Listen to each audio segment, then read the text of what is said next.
The morning my grandmother died, the air in her bedroom smelled like lavender and something else, something metallic and final that I couldn't name. I stood at the foot of her bed, my fingers gripping the brass footboard so tightly that the cold metal left impressions in my palms. The hospice nurse had left 20 minutes earlier, her soft-soled shoes squeaking against the hardwood floor as she'd whispered her condolences and slipped out the front door. Now it was just me and Grandma Rose, except she wasn't really there anymore. The body in the bed looked smaller than the woman who'd raised me, who'd taught me to make her famous peach cobbler, who'd held me when my parents died in that car accident 15 years ago. I was 28 years old, and I'd just lost the last person in the world who'd loved me unconditionally. The September sun filtered through the lace curtains, casting delicate shadows across the floral wallpaper that Grandma had hung herself back in 1973. Dust motes danced in the light, indifferent to my grief. I could hear the old grandfather clock in the hallway ticking, each second marking time in a world that had suddenly become unbearably empty. My phone buzzed in my pocket, shattering the heavy silence. I pulled it out with trembling hands. Uncle Martin. Of course it was Uncle Martin. He'd probably been waiting, watching, calculating. I let it ring through to voicemail, then listened as his voice, smooth as aged whiskey and just as burning, filled my ear. Cassidy, sweetheart, I just heard about Mother. I'm so sorry, honey. I know how close you two were. Listen, I'm driving up from Charlotte right now.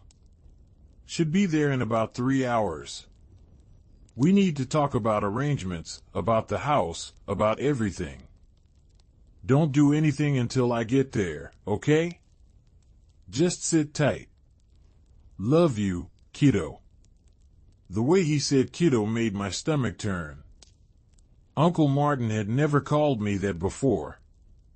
He'd barely called me at all in the past 10 years, ever since Grandma Rose had made it clear that I was the one taking care of her, that I was the one who'd moved into the old farmhouse in rural Virginia to make sure she wasn't alone. Uncle Martin had his life in Charlotte, his real estate business, his country club membership, his second wife who wore too much perfume and smiled with too many teeth. I deleted the voicemail and walked downstairs, my footsteps echoing through the empty house.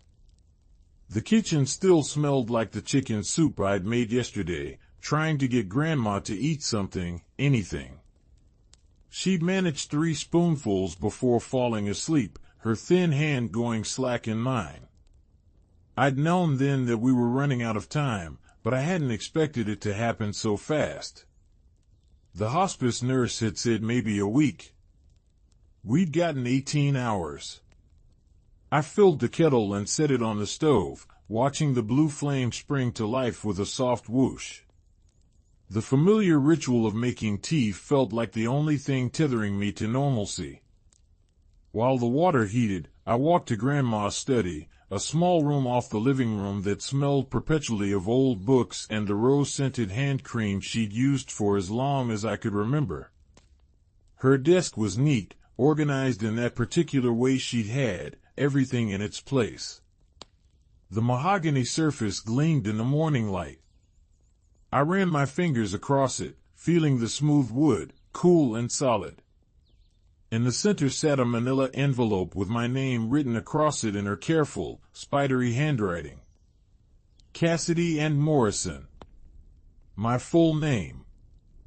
My heart started beating faster. I picked up the envelope, feeling its weight. Something substantial was inside. The flap wasn't sealed, just tucked in, and I opened it with shaking hands. Inside was a letter, several pages long, and beneath it, a thick stack of legal documents. I pulled out the letter first, unfolding the cream-colored stationery that Grandma had always used for important correspondence. My dearest Cassidy, it began, and I had to stop reading for a moment because seeing her words, knowing she'd written them while sitting in this very chair, probably just weeks ago, made my throat close up with grief. I took a deep breath, inhaling the lingering scent of her perfume, and continued. If you're reading this, then I've gone on to whatever comes next, and you're alone in this house that's been your home for so long. I'm sorry, sweetheart. I'm sorry I had to leave you. I'm sorry your parents left you. I'm sorry for all the losses you've had to bear in your young life. But I need you to know that you've been the greatest joy of my final years. Having you here, taking care of me when you should have been out living your own life, building your own future, that was a gift I never deserved but treasured every single day. Now, I need to tell you some things, and I need you to be strong. You've always been strong, Cassidy, even when you didn't feel like it. You got that from your mother, my beautiful daughter. God, I miss her every day. The house, the land, the money in my accounts, all of it is yours. Everything. I've left it all to you in my will. The documents are with my attorney, Bernard Whitmore, in town. He has the original. What you're holding is your copy. I wanted you to have it immediately, before anyone else could get to you, before anyone could try to convince you otherwise. Martin is going to be angry. No, that's not quite right. Martin is going to be furious. He's going to feel entitled to half, maybe more. He's going to say that as my son, he deserves his share. He's going to make you feel guilty for accepting what I'm giving you. Don't let him, Cassidy. Don't let him manipulate you the way he's manipulated everyone his whole life. There are things you don't know about your uncle, things I should have told you years ago but didn't because I was ashamed, because I was protecting him the way mothers do, even when their children don't deserve protection. Martin has been stealing from me for years. Small amounts at first, money I didn't notice missing. Then larger sums. He forged my signature on checks. He took out a credit card in my name. He borrowed against the house without my knowledge, though I caught that one and stopped it before it went through. I never told you because I didn't want you to think less of him, didn't want to poison your relationship with your only living uncle. But now I'm gone, and you need to know the truth. You need to be prepared for what's coming. Martin is in debt, serious debt. His business is failing. His marriage is falling apart. He needs money desperately, and he's been counting on inheriting from me to save himself. When he finds out that I've left everything to you, he's going to do whatever it takes to get what he thinks is his. Be careful, sweetheart. Be smart. Don't trust him, no matter how charming he is, no matter how much he sounds like he cares about you. The house is worth about $800,000. The land, another $200,000. My savings and investments total just over $400,000. It's enough to give you security, to let you finish your degree if you want, to start the life you put on hold to take care of me. Don't give it away out of guilt or obligation. This is my choice, my gift to you. Honor it by accepting it and using it to build something beautiful. I love you more than words can say. You've been the daughter I lost, returned to me when I needed you most. Be happy, Cassidy. Be free. And be careful of Martin. All my love, always and forever, Grandma Rose. I read the letter 3 times, each word sinking deeper into my consciousness like stones dropping into still water. The kettle was screaming in the kitchen, and I rushed to turn it off, my hand shaking so badly I nearly knocked it off the stove.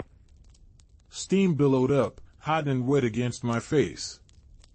I stood there gripping the counter, trying to process what I'd just learned. $1.4 million. Grandma Rose had left me $1.4 million, plus this house, plus everything in it. I'd known she had money, she'd lived comfortably, but I'd never imagined this much. And Uncle Martin had been stealing from her. Uncle Martin, who'd seemed so successful, so put together in his expensive suits and his luxury car, was actually drowning in debt and desperation.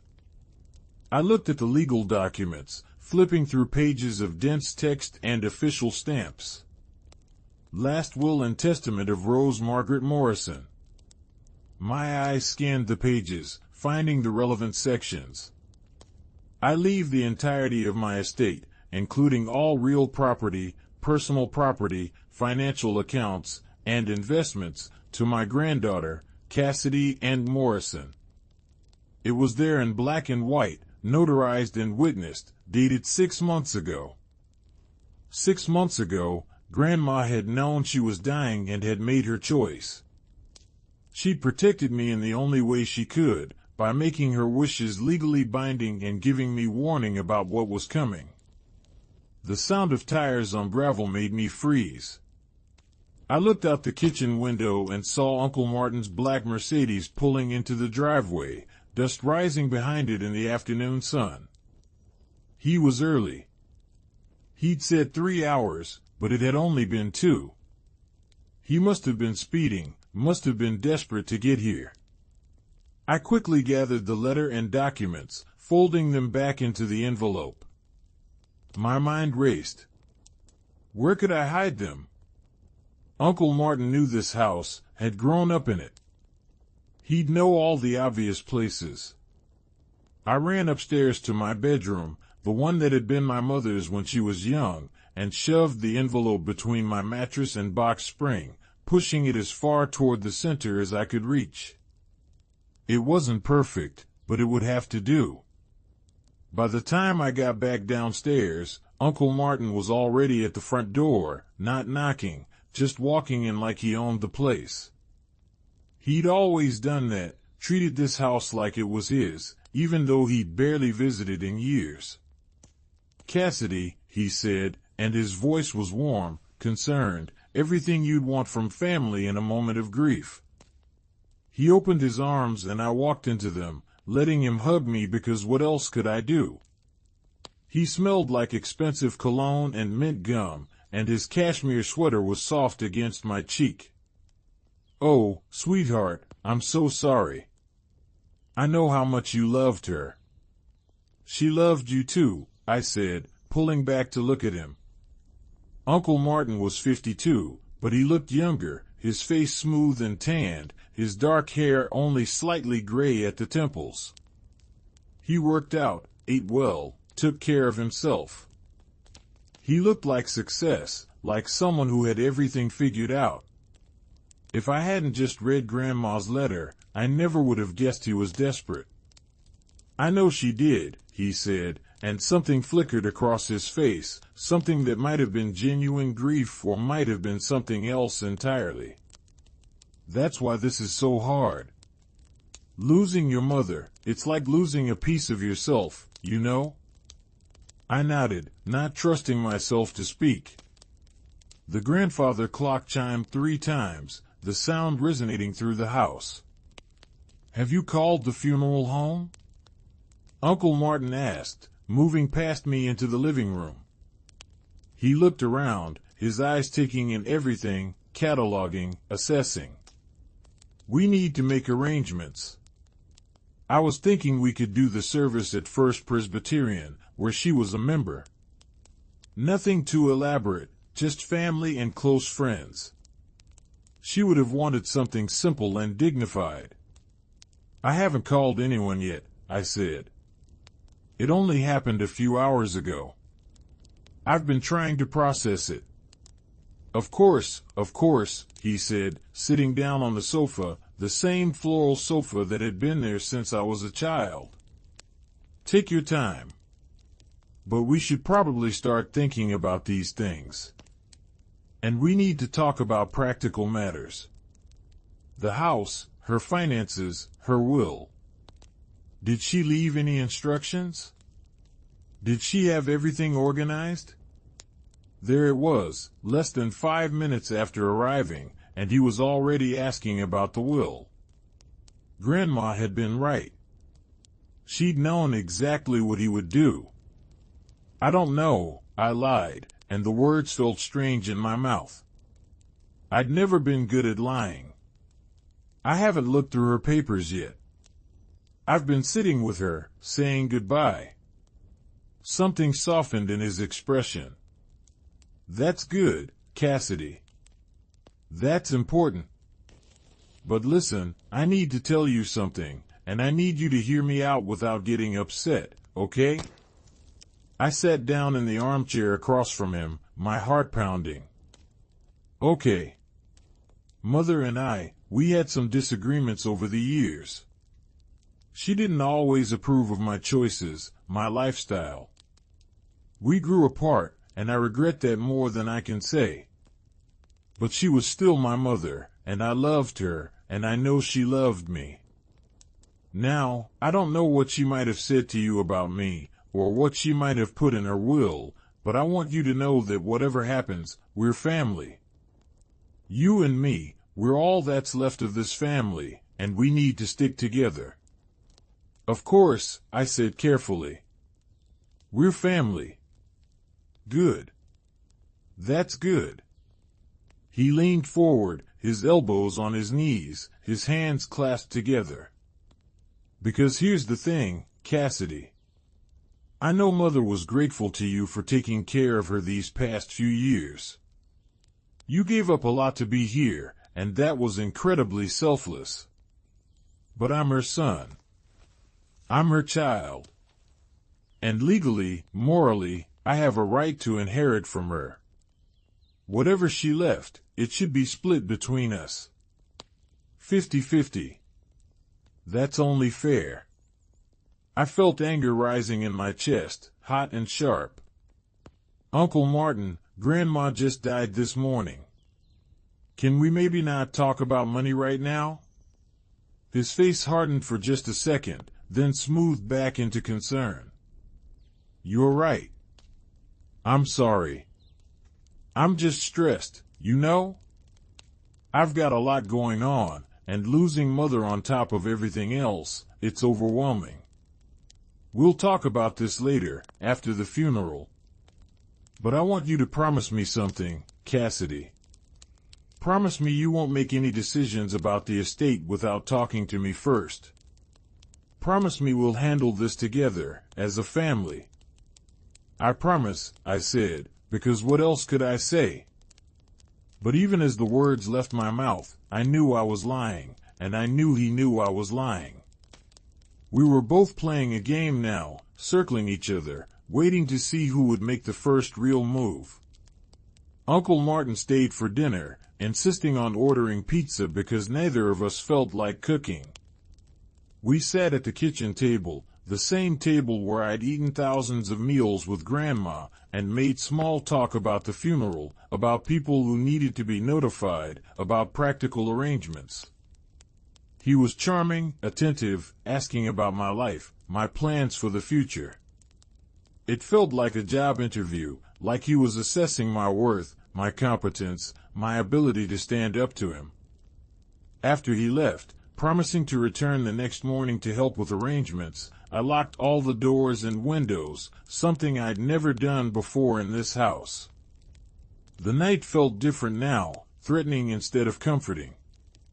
I went upstairs and retrieved the envelope from under my mattress, reading Grandma's letter again by the light of my bedside lamp. Be careful of Martin, she'd written. I was beginning to understand just how careful I needed to be. The next morning, I called Bernard Whitmore, Grandma's attorney.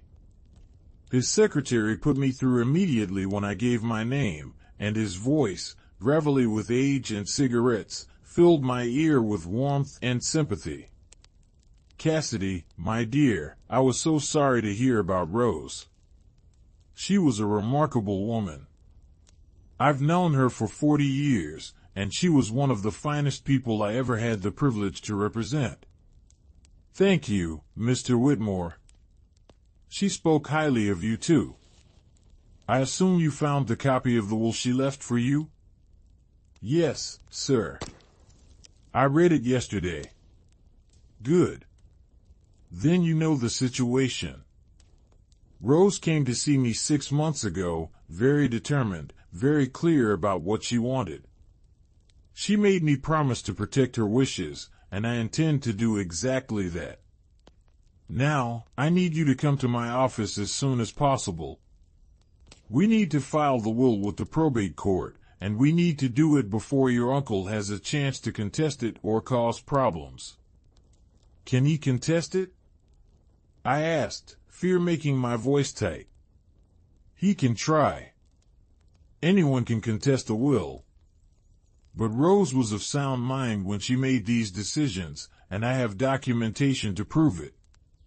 I had her evaluated by a physician, had her sign affidavits, took every precaution.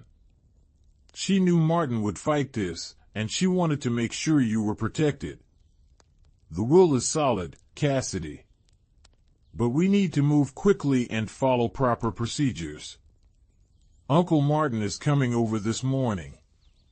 He wants to go through her papers, start making arrangements. Don't let him. Not yet. Tell him you need time. Tell him whatever you need to tell him, but don't let him access her financial documents or her personal papers. And don't, under any circumstances, tell him about the will until after we've filed it. Once it's filed, it becomes public record, and he'll find out anyway. But I want it official first. Can you come to my office this afternoon? Say 2 o'clock? Yes, I'll be there. Good girl. And Cassidy? Be careful. I've known Martin since he was a boy, and I've watched him grow into a man who believes the world owes him something. He's not going to take this well. Uncle Martin arrived at 10, carrying coffee and pastries from the bakery in town. He was dressed more casually today, jeans and a polo shirt, trying to look approachable, relatable. We sat in the kitchen, and he pulled out a legal pad, ready to make lists and plans. Okay, he said, clicking his pen. Let's start with the funeral home. I called Morrison and Sons this morning, and they can fit us in tomorrow to make arrangements. Then we need to write an obituary, contact the church, figure out the reception. Do you want to have it here at the house or rent a hall somewhere? Here, I said. Grandma would want it here. Perfect. That'll save money too. Now, about her papers. We need to find her will, her bank statements, her insurance policies. Do you know where she kept important documents? In her study, I think. But Uncle Martin, I'm not ready to go through all that yet. It feels too soon. His jaw tightened. Cassidy, I understand you're grieving, but we have responsibilities. We need to know what we're dealing with financially. Funerals are expensive. Probate takes time. We need to get ahead of this. I know, but can we just focus on the funeral for now? We can deal with the financial stuff next week. Next week might be too late. Bills need to be paid. Accounts need to be managed. What if there are automatic payments that need to be stopped? What if there are debts we don't know about? Grandma was very organized. Everything is set up to run automatically. We have time. He stared at me for a long moment, and I could see him recalculating, reassessing. You've already looked, haven't you? You've already gone through her papers. I found some things, I admitted. But I haven't had time to go through everything carefully. What did you find? Did you find her will? I hesitated, and that hesitation told him everything he needed to know. You did. You found it. What does it say? Cassidy. I think we should wait and talk to her attorney. Mr. Whitmore. He'll explain everything. Uncle Martin stood up so fast his chair scraped against the floor with a harsh screech. No. No, you're going to tell me right now. What does the will say? Uncle Martin, please sit down. You're scaring me. I'm scaring you? I'm scaring you? His voice rose, echoing off the kitchen walls. My mother just died, and you're keeping secrets from me about her will. What does it say, Cassidy? Did she leave everything to you? Is that it? Did she cut me out completely? I stood up too, my heart hammering. She made her choices. They were her choices to make. That's not an answer. Tell me what the will says. She left everything to me, I said, and the words came out stronger than I felt. The house, the land, the money. All of it. She left it all to me. The color drained from his face, then rushed back in a flood of red. That's not possible. She wouldn't do that. She couldn't do that. I'm her son. I'm her child. You're just her granddaughter. You don't have more right to her estate than I do. She had the right to leave her property to whoever she wanted. And she chose me. Because you manipulated her. Because you were here, whispering in her ear, turning her against me. You poisoned her against her own son. I didn't do anything. I took care of her. I was here when she needed someone, and you weren't. I had a life, Cassidy. I had a business to run, a family to support. I couldn't just drop everything and move to the middle of nowhere to play nursemaid. Then don't complain about the consequences of that choice. He moved toward me, and I backed up against the counter. He wasn't touching me, but he was close, too close, invading my space in a way that made my skin crawl. You're going to fix this, he said, his voice low and dangerous. You're going to do the right thing and split the inheritance with me. 50-50. That's fair, that's reasonable, and that's what's going to happen. No, I said, surprised by my own courage. It's not. Grandma made her decision, and I'm going to honor it. Then you're making a big mistake. A very big mistake. Because I will fight this, Cassidy. I will contest that will, and I will drag you through court for years if I have to. I'll tie up the estate so long that you won't see a penny of it until you're my age. Is that what you want? Do what you have to do. The will is legal and valid, and it's going to stand. He stared at me for a long moment, his chest rising and falling with angry breaths. Then he grabbed his keys from the counter and headed for the door. This isn't over, he said. Not even close. The door slammed behind him, and I stood in the kitchen, shaking, listening to his car roar to life and speed down the driveway. The house felt very quiet after he left, very empty. I looked at the clock. 11:30. I had 2.5 hours until my appointment with Mr. Whitmore.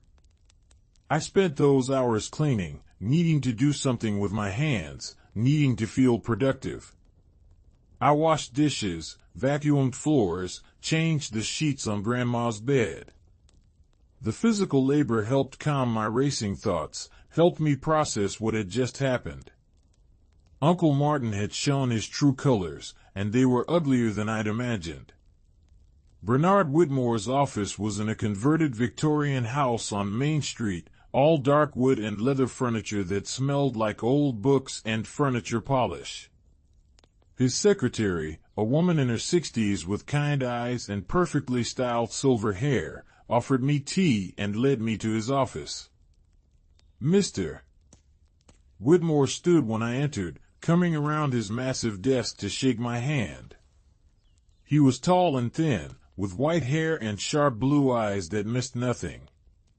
He gestured to a chair, and I sat, feeling like a child called to the principal's office. "Tell me what happened," he said, settling back into his chair. I told him everything. Uncle Martin's arrival, his immediate questions about the will, our confrontation that morning.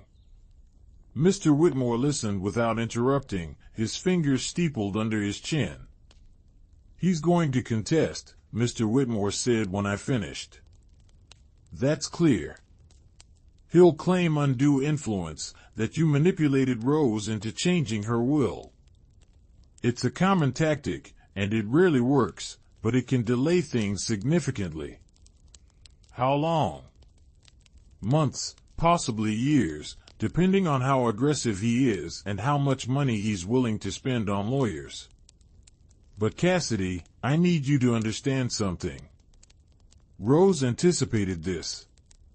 She was very thorough.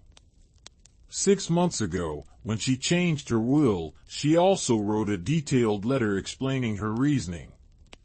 She documented Martin's theft, his forgery, his attempts to borrow against the house. She had me witness and notarize everything. She even had a psychiatric evaluation done to prove she was of sound mind. She really thought of everything. She loved you very much, and she wanted to protect you. Now, we're going to file this will with the probate court today. Once it's filed, it becomes public record.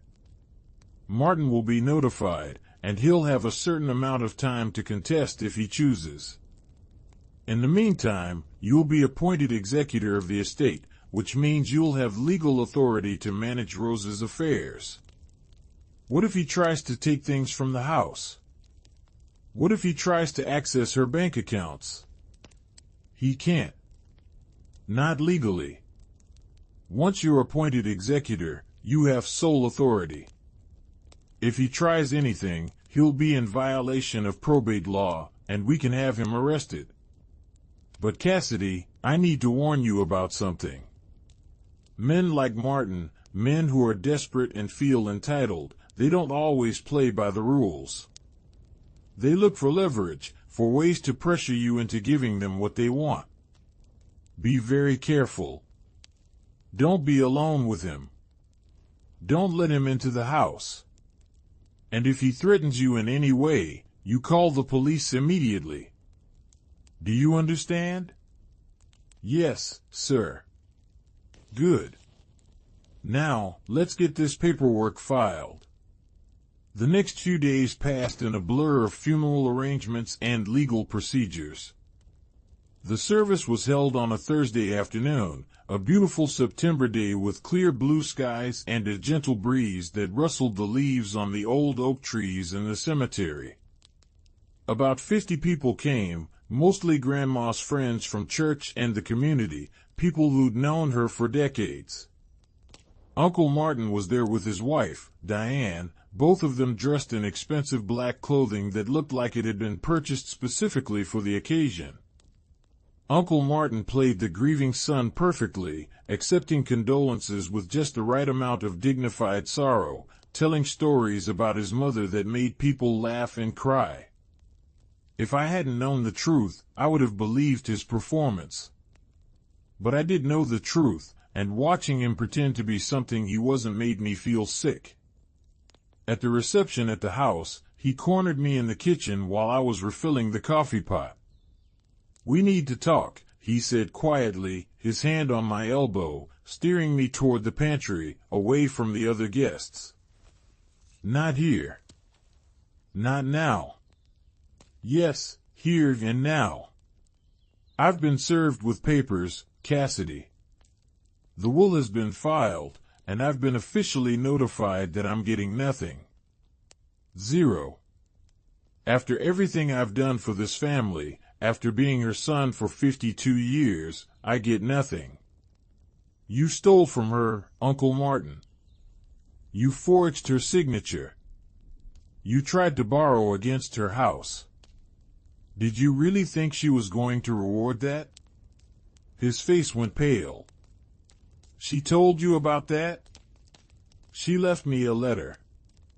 She told me everything.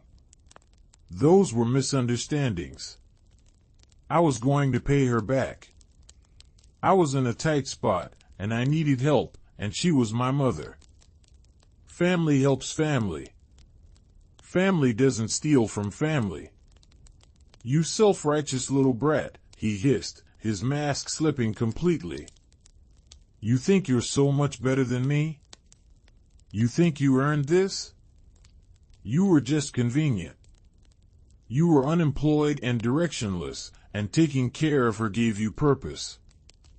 Don't pretend it was some noble sacrifice. Get out of my house, I said, my voice shaking with anger. Your house? It's not your house yet, sweetheart. The will hasn't been probated. And I'm going to contest it. I'm going to fight you every step of the way. And when I'm done, when I've dragged every dirty secret of this family through court, when I've made you spend every penny you might inherit on legal fees, you're going to wish you'd just done the right thing and split it with me. The right thing? You don't know the meaning of those words. He leaned in close, and I could smell the coffee on his breath. You have no idea what I'm capable of, Cassidy. No idea what I'll do to get what's mine. This is your last chance. Give me half, and we can end this now. Refuse, and I'll destroy you. Get out, I repeated, louder this time, loud enough that several people in the living room turned to look. Uncle Martin straightened, smoothing his tie, his public face sliding back into place. Think about it, he said, his voice returning to its normal pleasant tone. Think very carefully about what you're choosing. He walked out of the kitchen, said his goodbyes to the remaining guests, and left with Diane, who had been standing by the door looking uncomfortable and eager to escape. After everyone left, I locked the doors and sat in Grandma's study, surrounded by her books and her memories, and cried. I cried for her, for the loss of her presence in my life. I cried for my parents, gone so long but still missed every day. And I cried for myself, for the battle I knew was coming, for the family I thought I had but apparently never did. The next morning, I woke to find my car had been vandalized. All 4 tires were slashed, deep cuts that left them completely deflated. The word thief was keyed into the driver's side door in large, angry letters. I stood in the driveway in my pajamas and bare feet, the morning dew cold on my skin, staring at the damage and feeling my stomach turn to ice. I called the police, and a young officer named Deputy Chin came out to take a report. He photographed the damage, asked questions about enemies or disputes, and I told him about Uncle Martin, about the will, about his threats. Deputy Chin wrote everything down, his expression neutral and professional. Do you have any proof it was him? He asked. No. But who else would do this? I understand your suspicion, ma'am, but without evidence, there's not much we can do. I'll file the report, and if anything else happens, call us immediately. In the meantime, you might want to consider installing security cameras. After he left, I called Mr. Whitmore and told him what had happened. Document everything, he said. Take photos, keep the police report, save any threatening messages or emails. If Martin is behind this, and I suspect he is, he's making a serious mistake. This kind of harassment can actually help our case. It shows his character, his willingness to intimidate and threaten. But Cassidy, I'm worried about your safety. Is there somewhere else you can stay for a while? This is my home. I'm not leaving. Then please, install those cameras. And consider getting a restraining order. Based on what? I can't prove he did this. Based on his threats at the funeral. You had witnesses. That might be enough. I spent the day getting my car towed to a repair shop and arranging for a rental. The insurance company said it would take a week to process the claim. Everything felt like it was falling apart, like the solid ground I'd been standing on was crumbling beneath my feet. That night, I installed a security camera system I ordered online with expedited shipping. 4 cameras, covering all the entrances to the house and the driveway.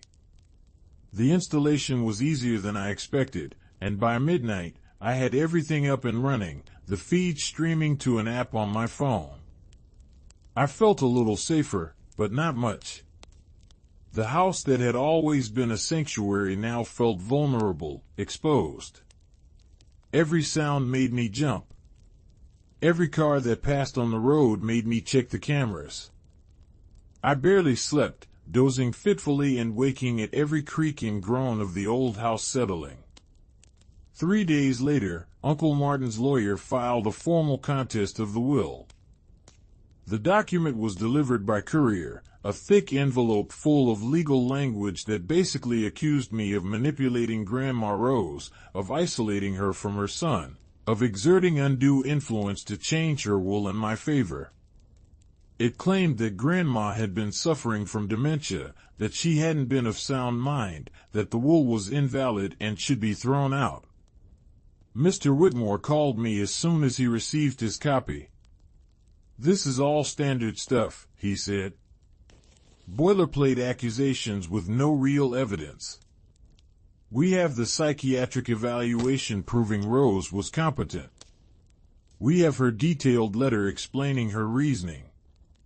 We have documentation of Martin's theft and fraud. This contest isn't going to succeed, Cassidy. But it is going to take time and money to fight." "How much time? How much money?" 6 months to a year, probably. As for money, my retainer is $10,000, and we'll bill hourly after that. I'll try to keep costs down, but litigation is expensive. You're looking at probably $30,000 to $50,000 in legal fees by the time this is done. I felt sick. $30,000 to $50,000. Money I didn't have. Money I couldn't access until the estate was settled, which wouldn't happen until the contest was resolved. It was a vicious circle, and Uncle Martin knew it. "Can I pay you from the estate?" "Eventually, yes. The court will allow reasonable legal fees to be paid from estate funds. But I need the retainer up front, and I need to be paid regularly as we go. Do you have savings? Can you borrow from someone?" "I have about $8,000 in savings." "That's it. I haven't worked in 3 years because I've been taking care of Grandma. Use that for the retainer. We'll figure out the rest as we go. And Cassidy, I want you to know that I believe in this case. I believe in Rose's wishes, and I believe you deserve what she left you. I'm going to fight for you." "Thank you," I said, and my voice cracked with emotion. That night, I transferred $8,000 from my savings account to Mr. Whitmore's firm, watching my balance drop to just over $300. $300 to live on until this was resolved. $300 to pay for food, utilities, gas, everything. The house was paid off, at least, so I didn't have a mortgage. But there were still property taxes, insurance, maintenance. How was I going to survive? I started looking for work, applying for jobs online, anything I was qualified for. Retail, food service, administrative assistant positions. I had a college degree in English literature, but 3 years out of the workforce with no recent experience made me essentially unemployable for anything professional. I got a few interviews at local businesses, but nothing panned out. Everyone wanted someone who could start immediately and commit long-term, and I couldn't promise either of those things with the legal battle looming. 2 weeks after the contest was filed, Uncle Martin called me. I almost didn't answer, but curiosity got the better of me. "Cassidy," he said, and his voice was different now, less angry, more calculating. "I think we need to talk. Really talk, not fight. Can we meet somewhere neutral? Maybe the coffee shop in town? I don't think that's a good idea. Please. I want to try to work this out. All this legal fighting, it's not good for either of us. It's expensive, it's stressful, and it's not what Mother would have wanted. Can we just sit down and have a conversation? That's all I'm asking." Against my better judgment, I agreed. Maybe it was exhaustion, or maybe it was hope that we could find some resolution without destroying each other. We met at the Bluebird Cafe on Main Street, a place I'd been going since I was a child, where the coffee was always hot and the pie was always fresh. Uncle Martin was already there when I arrived, sitting in a corner booth with 2 cups of coffee already ordered. He stood when he saw me, and for a moment, he looked genuinely tired, genuinely worn down. Maybe the fight was taking a toll on him too. "Thank you for coming," he said as I slid into the booth across from him. "I know you didn't have to. What do you want, Uncle Martin?" "I want to end this. I want us to find a solution that works for both of us. Look, I know I came on too strong at first. I was in shock, I was grieving, and I said things I shouldn't have said. I'm sorry for that. But Cassidy, you have to understand my position. I'm drowning here. My business is failing. I'm 6 months behind on my mortgage. Diane is talking about leaving me. I need help, and Mother's estate could save me. So you want me to give you money out of guilt? I want you to do the right thing. I want you to acknowledge that I'm family too, that I deserve something. Not half, okay? I've thought about it, and I know that's not fair given how much time you spent taking care of her. But something. 25%. $350,000. That would be enough to save my business, save my marriage, save my life. And you'd still have over $1 million. You'd still be set for life. I sipped my coffee, buying time to think. $350,000. It was a fortune, but it was also less than half. And if it would end this fight, if it would let me move on with my life, maybe it was worth it. If I agreed to this, would you drop the contest? Would you sign papers saying you have no further claim to the estate? Absolutely. We'd have lawyers draw up an agreement, make it all legal and binding. You'd give me $350,000, and I'd walk away. No more fighting, no more legal fees, no more stress. We could both move on. I need to think about it.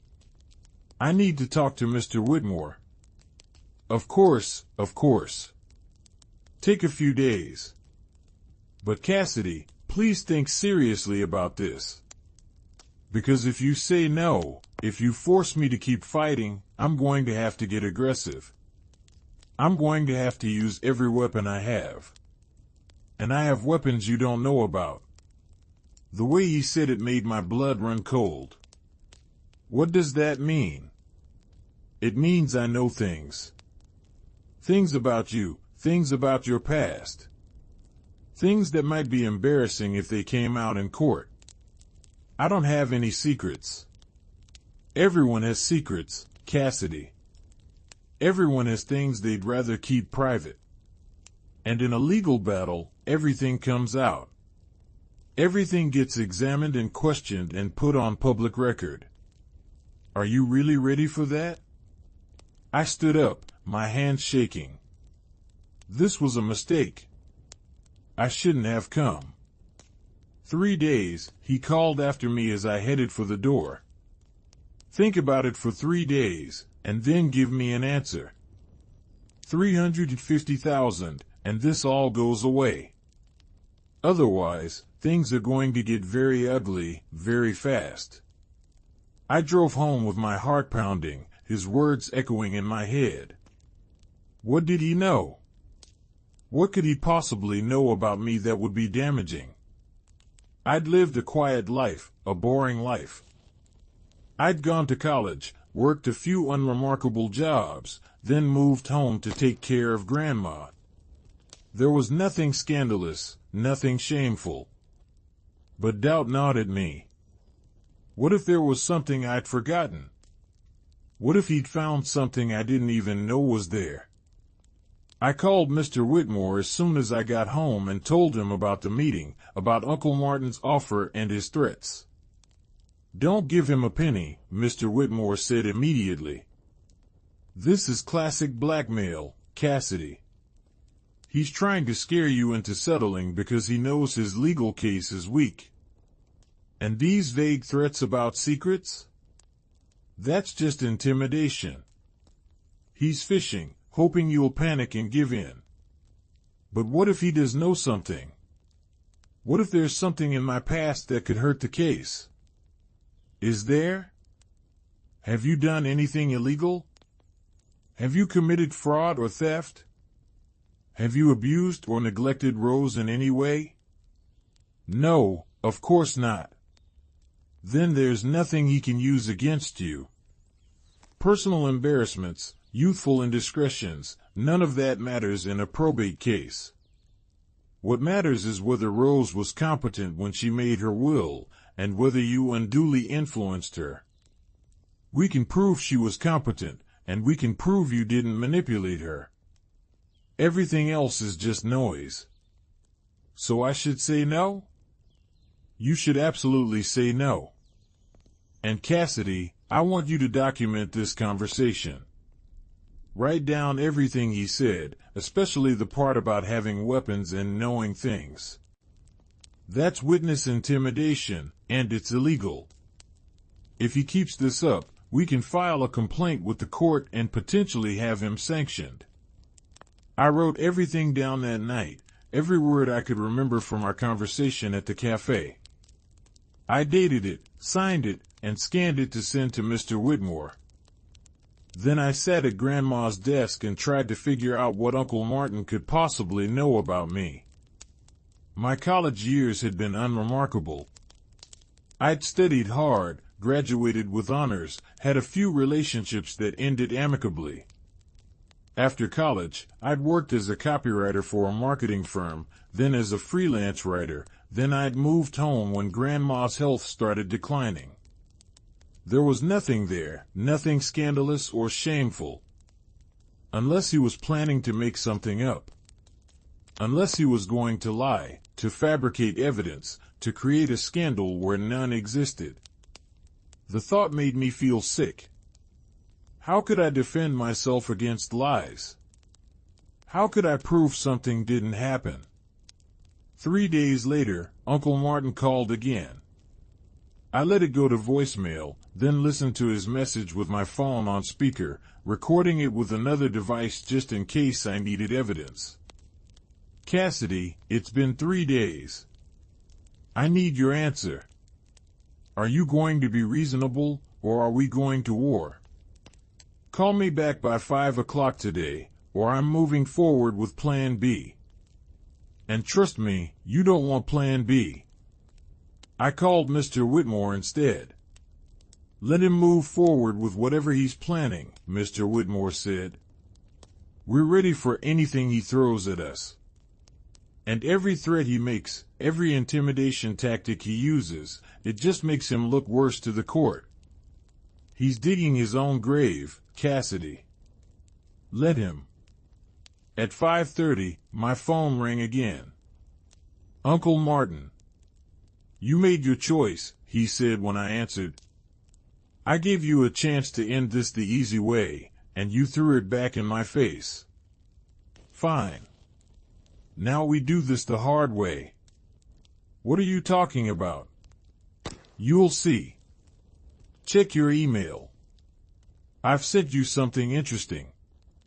Something I think you'll want to see before it becomes public record. He hung up, and I opened my email with shaking hands. There was a message from an address I didn't recognize, with an attachment. I almost deleted it, thinking it might be a virus, but curiosity won out. I downloaded the attachment and opened it. It was a photograph, old and slightly faded, scanned from a print. It showed a young woman, maybe 19 or 20, at what looked like a party. She was holding a red plastic cup and laughing, her eyes slightly unfocused. In the background, on a table, were several bottles of alcohol and what looked like drug paraphernalia. The young woman was me. I recognized the photo immediately. It was from my sophomore year of college, at a party at my friend Rachel's apartment. I'd been 20 years old, legally allowed to drink, and yes, there had been marijuana at the party, though I hadn't used it. But the photo made it look bad, made it look like I was part of a drug scene. My phone rang again. Uncle Martin. Recognize that? He asked. I have about a dozen more just like it. Photos of you drinking, photos of you at parties where drugs were present. Now, I know you're going to say you weren't doing anything illegal, that you were just a college kid having fun. And you're probably right. But how's it going to look in court? How's it going to look when I present evidence that you had substance abuse problems, that you were unreliable, that you were exactly the kind of person who would manipulate a vulnerable old woman for money? Those photos don't prove anything. I was in college. Everyone goes to parties in college. Sure. But combined with other evidence, they paint a picture. A picture of someone who's not quite as innocent as she pretends to be. And Cassidy, those photos are just the beginning. I've been doing research. I've been talking to people who knew you back then. I've been building a case. You're lying. There's nothing to find because I didn't do anything wrong. Maybe not. But I can make it look like you did. I can create enough doubt, enough questions, that the court starts wondering if maybe Rose wasn't as safe with you as everyone thought. I can make you look like a gold digger, a manipulator, someone who isolated an old woman from her family so you could control her and her money. This is blackmail. This is illegal. No, this is litigation. This is what happens when you force someone to fight for what's rightfully theirs. I'm going to file these photos as evidence in my contest. I'm going to subpoena your college records, your employment records, your medical records. I'm going to interview everyone who's ever known you and find every mistake you've ever made. And by the time I'm done, you're going to wish you'd just given me the money. Mr. Whitmore says you don't have a case. He says the will is solid. Mr. Whitmore is an old man who's been practicing small-town law for 40 years. He's never dealt with anything like what I'm about to unleash. I've hired a firm from Richmond, specialists in probate litigation. They're aggressive, they're expensive, and they're very, very good at what they do. So here's my final offer, Cassidy. Give me $400,000, and I'll drop everything. That's my bottom line. $400,000, or I destroy you in court. The offer was $350,000 3 days ago. That was 3 days ago. The price just went up. You have 24 hours to decide. After that, the offer is off the table, and we go to war. He hung up, and I sat there staring at my phone, feeling like the walls were closing in. $400,000. almost a third of the estate. It was extortion, pure and simple. But what if he could do what he threatened? What if he could create enough doubt, enough scandal, that the court questioned the will? I forwarded the email and the photo to Mr. Whitmore, then called him and told him about the conversation. "This is perfect," Mr. Whitmore said, and he actually sounded pleased. "This is exactly what we needed." "What? How is this perfect?" "He's threatening to destroy my reputation. He's committing extortion, and he's doing it in a way we can document and prove. Cassidy, I want you to save every email, every voicemail, every text message. I want you to write down every conversation you have with him, with dates and times. Because we're going to file a motion with the court to have his contest dismissed based on bad faith litigation. We're going to show the judge that he's not contesting the wool because he has legitimate concerns, but because he's trying to extort money from you. And when we do that, not only will his contest be thrown out, but he could face sanctions, fines, even criminal charges." "But what about the photos? What about his threats to dig into my past?" "Let him. There's nothing there. You were a normal college student who went to parties. So what? That doesn't prove anything about your relationship with Rose or your fitness to inherit. And if he tries to use those photos in court, it's just going to make him look desperate and vindictive. Trust me, Cassidy. We've got him. He's overplayed his hand. I wanted to believe him. I wanted to trust that the truth would win out, that justice would prevail. But I was scared. I was exhausted. And I was running out of money. Mr. Whitmore, I need to ask you something. If this goes to trial, if it drags on for months, how am I supposed to pay for it? I have less than $300 in my bank account. I can't work because I'm dealing with all of this. I can't access the estate funds because they're tied up in probate. How am I supposed to survive?" There was a long pause. "I can petition the court to allow you to draw a living allowance from the estate. It's not guaranteed, but given the circumstances, I think a judge would approve it. Enough to cover basic expenses while the probate is ongoing. Would that help?" "Yes. God, yes. That would help so much. I'll file the petition tomorrow. In the meantime, is there anyone who can help you? Friends, other family?" "There's no one. Grandma was all I had." "I'm sorry, Cassidy. I know this is hard. But I promise you, we're going to get through this. Rose trusted me to protect you, and that's exactly what I'm going to do." That night, I lay in bed in the dark, listening to the old house creak and settle around me. The security cameras showed nothing but empty driveway and dark yard. But I couldn't shake the feeling that I was being watched, that Uncle Martin was out there somewhere, planning his next move. I thought about Grandma Rose, about the life she'd lived in this house.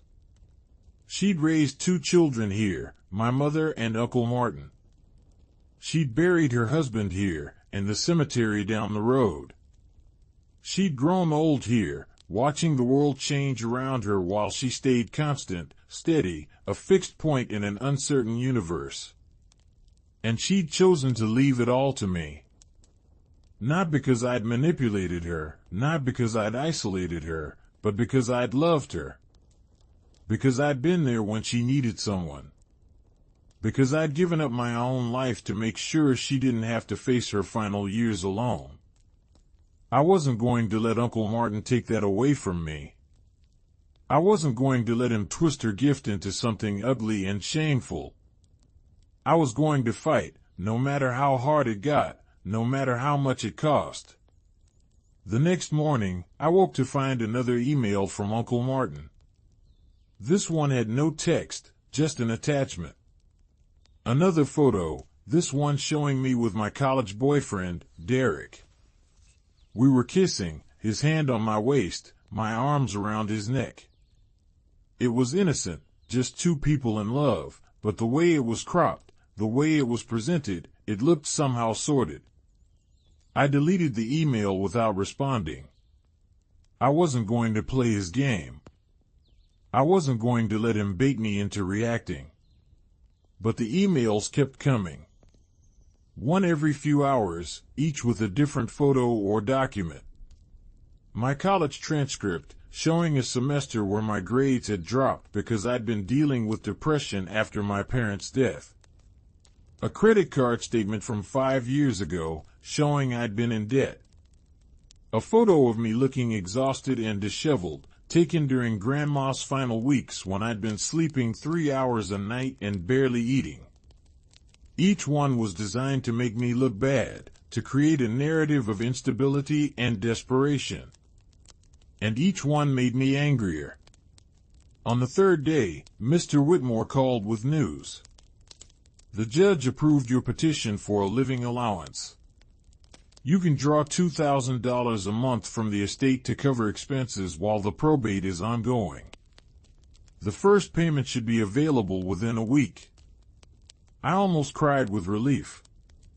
$2,000 a month.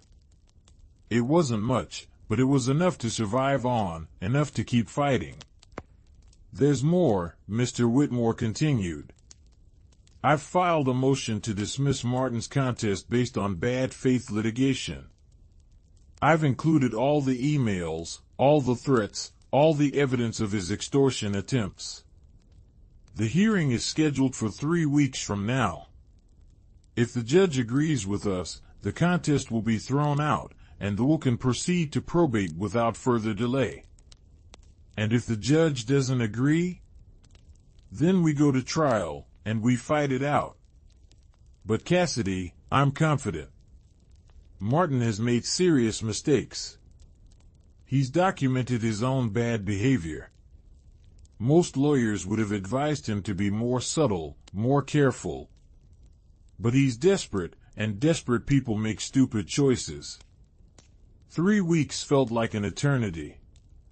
I spent the time trying to establish some kind of routine, some kind of normalcy. I cleaned the house, organized Grandma's belongings, started going through her papers and photos. I found letters she'd written but never sent, journals from her youth, recipes written in her careful handwriting. Each discovery was a gift, a piece of her that I could keep. I also found more evidence of Uncle Martin's theft. Forged checks, credit card statements for accounts she'd never opened, loan applications with her signature that looked nothing like her actual signature. I documented everything and sent it to Mr. Whitmore, adding to our case. Uncle Martin went quiet during those 3 weeks. No more emails, no more calls, no more threats. I didn't know if that was a good sign or a bad one. Maybe his lawyers had finally gotten through to him, had explained how much trouble he was in. Or maybe he was planning something bigger, something I couldn't anticipate. The hearing was held on a Tuesday morning in late October. The courthouse was an old brick building in the center of town, with high ceilings and wooden benches that smelled like lemon polish. I sat next to Mr. Whitmore at one table, while Uncle Martin sat with his lawyers at another. He didn't look at me, didn't acknowledge my presence. He was wearing an expensive suit and his best poker face, but I could see the tension in his shoulders, the tightness around his eyes. The judge was a woman in her 60s named Judge Patricia Hendricks. She had steel gray hair and sharp eyes that seemed to see right through everyone in the courtroom.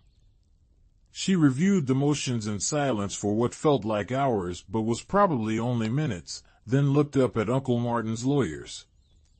Counselors, I've reviewed the evidence submitted by the respondent, including multiple emails and recorded phone calls in which your client explicitly threatened Ms. Morrison and attempted to extort money from her in exchange for dropping his contest. Would you like to explain this behavior? Uncle Martin's lead attorney, a slick-looking man in his 40s named Richard Brennan, stood up. Your Honor, my client was understandably emotional during this difficult time. He just lost his mother, and he was trying to find a resolution that would avoid costly litigation. His communications with Ms. Morrison, while perhaps poorly worded, were simply attempts at negotiation. Negotiation? Judge Hendricks raised an eyebrow. Mr. Brennan, your client told Ms. Morrison, and I quote, "Give me $400,000, or I destroy you in court." That's not negotiation. That's extortion. And the fact that he accompanied this demand with irrelevant photos and documents designed to embarrass and intimidate Ms. Morrison suggests that his contest is not based on legitimate concerns about the will's validity, but rather on a desire to obtain money he believes he's entitled to, regardless of his mother's clearly stated wishes. Your Honor, my client has legitimate concerns about undue influence. Ms. Morrison isolated Mrs. Morrison from her family, controlled her access to information, and manipulated her into changing her will. Do you have any evidence of this alleged isolation and manipulation? We have evidence that Ms. Morrison was the primary caregiver, that she lived in the house with Mrs. Morrison, and that she had significant influence over her grandmother's daily life. That's called being a caregiver, Mr. Brennan. It's not evidence of undue influence. Do you have any evidence that Ms. Morrison prevented her grandmother from seeing other people? That she controlled her communications? That she threatened or coerced her in any way? We believe such evidence will emerge during discovery, Your Honor. You believe. But you don't actually have any evidence right now. What you do have is a pattern of threatening and extortionate behavior toward Ms. Morrison, documented in her own words by your client. Mr. Whitmore, would you like to respond? Mr. Whitmore stood, and his voice was calm and measured. Your Honor, we have substantial evidence that Mrs. Rose Morrison was of sound mind when she executed her will. We have a psychiatric evaluation conducted by Dr. Elizabeth Chen, a respected geriatric psychiatrist, confirming Mrs. Morrison's competence. We have a detailed letter written by Mrs. Morrison explaining her reasoning for leaving her estate to her granddaughter. And we have documentation of Mr. Martin Morrison's theft from his mother, including forged checks and fraudulent credit card applications.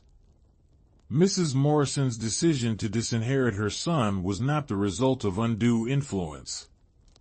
It was the result of his own actions, his own betrayal of her trust. Judge Hendricks nodded slowly. I've reviewed Dr. Chen's evaluation, and I've read Mrs. Morrison's letter. Both are compelling evidence of her competence and her clear intent. Mr. Brennan, unless you can provide actual evidence of undue influence, not just speculation and innuendo, I'm inclined to grant the motion to dismiss. Your Honor, we request additional time for discovery. We believe we can establish a pattern of manipulation and control. How much time do you need? 6 months, Your Honor. 6 months to find evidence that may not exist, while Ms. Morrison is forced to live on a minimal allowance and the estate remains in limbo? I don't think so, Mr. Brennan. I'm going to give you 60 days. If you can produce credible evidence of undue influence within 60 days, we'll proceed to trial. If you cannot, the contest will be dismissed, and the will shall be admitted to probate. Do you understand? Yes, Your Honor. Good. This hearing is adjourned. The gavel came down with a sharp crack, and I felt something loosen in my chest. 60 days. Uncle Martin had 60 days to find evidence that didn't exist, and then this would be over. As we left the courtroom, Uncle Martin caught up with me in the hallway. His lawyers tried to stop him, but he shook them off. "This isn't over," he said, his voice low and angry. "You think you've won, but you haven't. I will find something. I will prove you manipulated her. And when I do, you're going to lose everything." "Mr. Morrison, Mr. Whitmore said sharply, "You need to stop talking to my client. Any further communication should go through me. She's my niece. I have a right to talk to her. You have a right to remain silent, which I strongly suggest you exercise before you say something that gets you in even more trouble." Uncle Martin glared at both of us, then turned and walked away, his lawyers hurrying after him. "That went well," Mr. Whitmore said with a slight smile.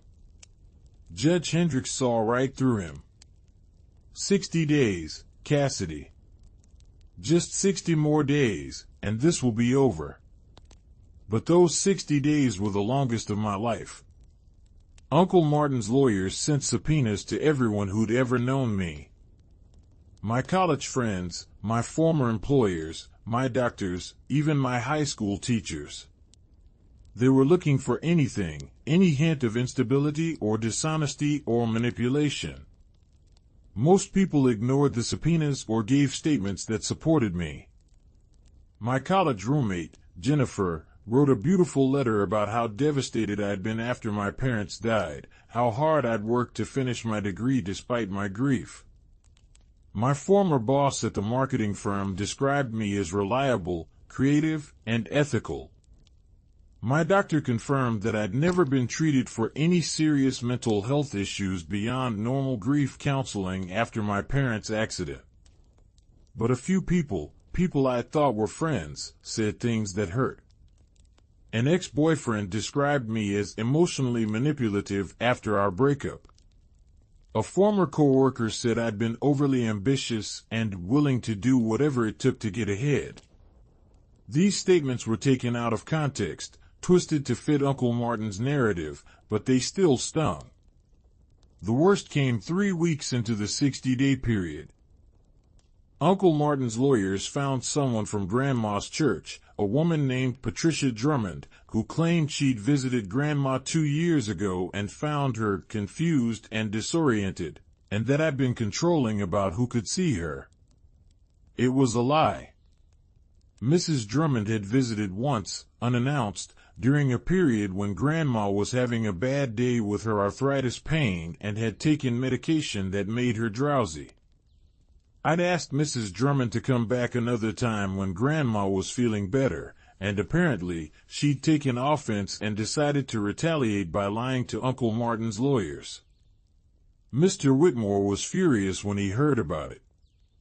"This is perjury. She's lying under oath, and we can prove it.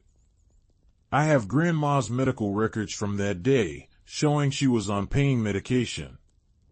I have her calendar, showing she had multiple visitors that week.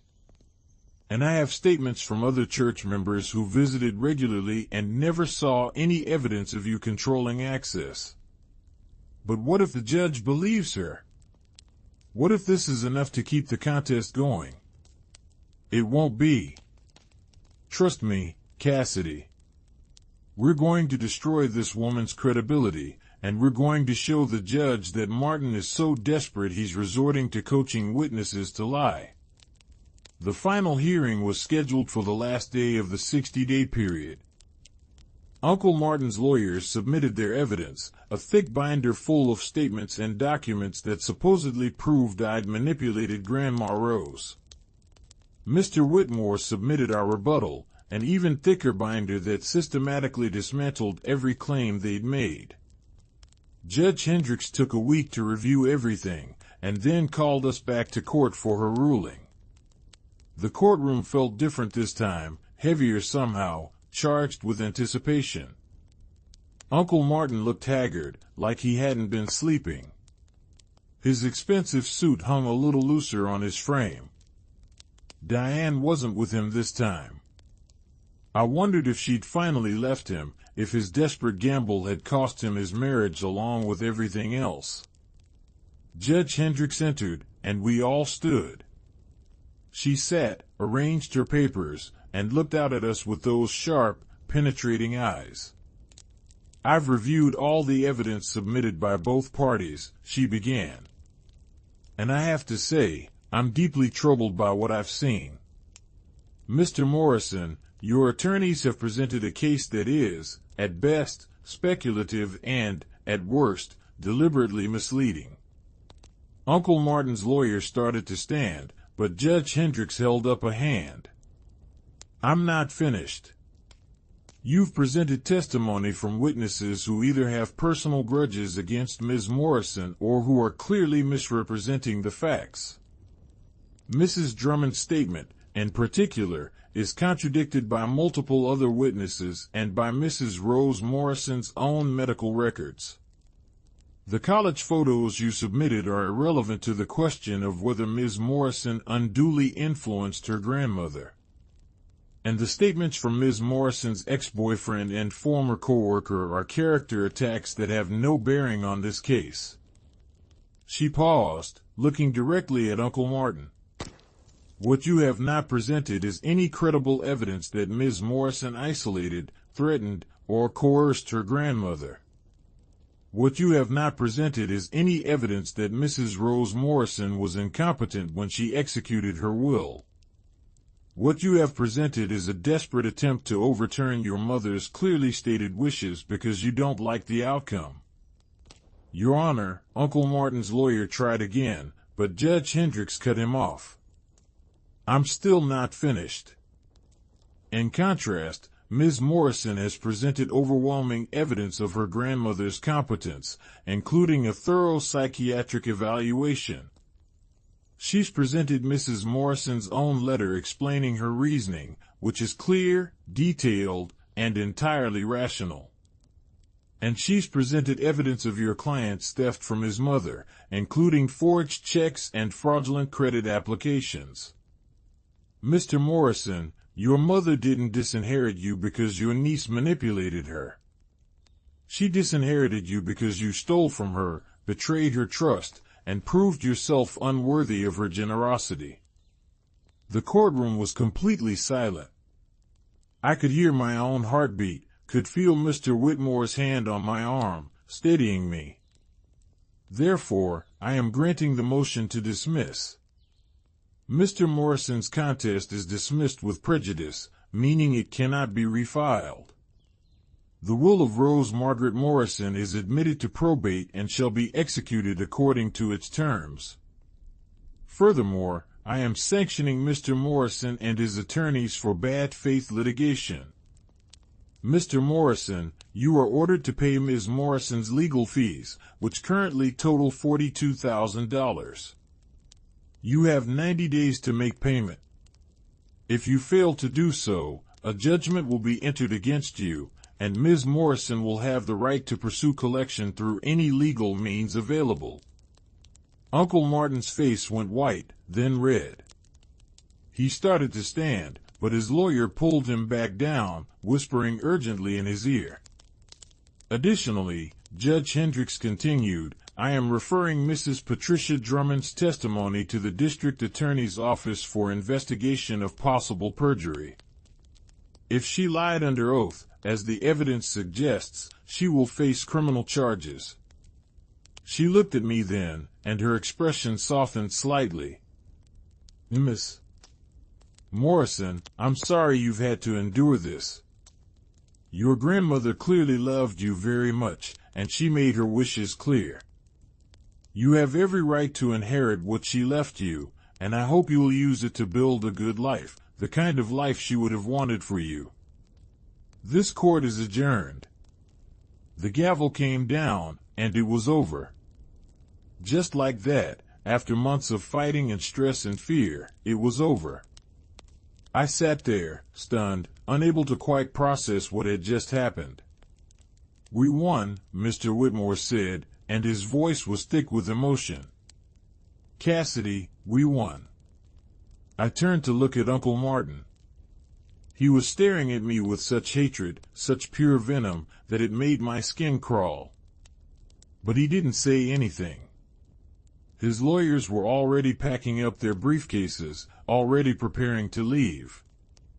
They knew when they were beaten. Outside the courthouse, Mr. Whitmore shook my hand and then pulled me into a hug. "Your grandmother would be so proud of you," he said. "You stood up for yourself. You didn't let him bully you into giving up what was rightfully yours. That took courage. I couldn't have done it without you." "Yes, you could have. But I'm glad I could help. Now, the probate process will take another few months to complete, but it's just paperwork at this point. No more fighting, no more drama. By spring, the estate will be settled, and everything will be transferred to your name. In the meantime, you can continue drawing your living allowance, and once Martin pays the legal fees, you'll have that money too." "Do you think he'll actually pay?" "He doesn't have a choice. If he doesn't, we'll garnish his wages, put liens on his property, whatever it takes. He's going to pay, one way or another." I drove home in a daze, barely aware of the road, my mind spinning with everything that had happened. I'd won. I'd actually won. Grandma's gift was safe. Her wishes would be honored. And Uncle Martin had been exposed for exactly what he was. When I got home, I walked through the house, touching familiar objects, feeling the weight of history and memory in every room. This was my house now. My home.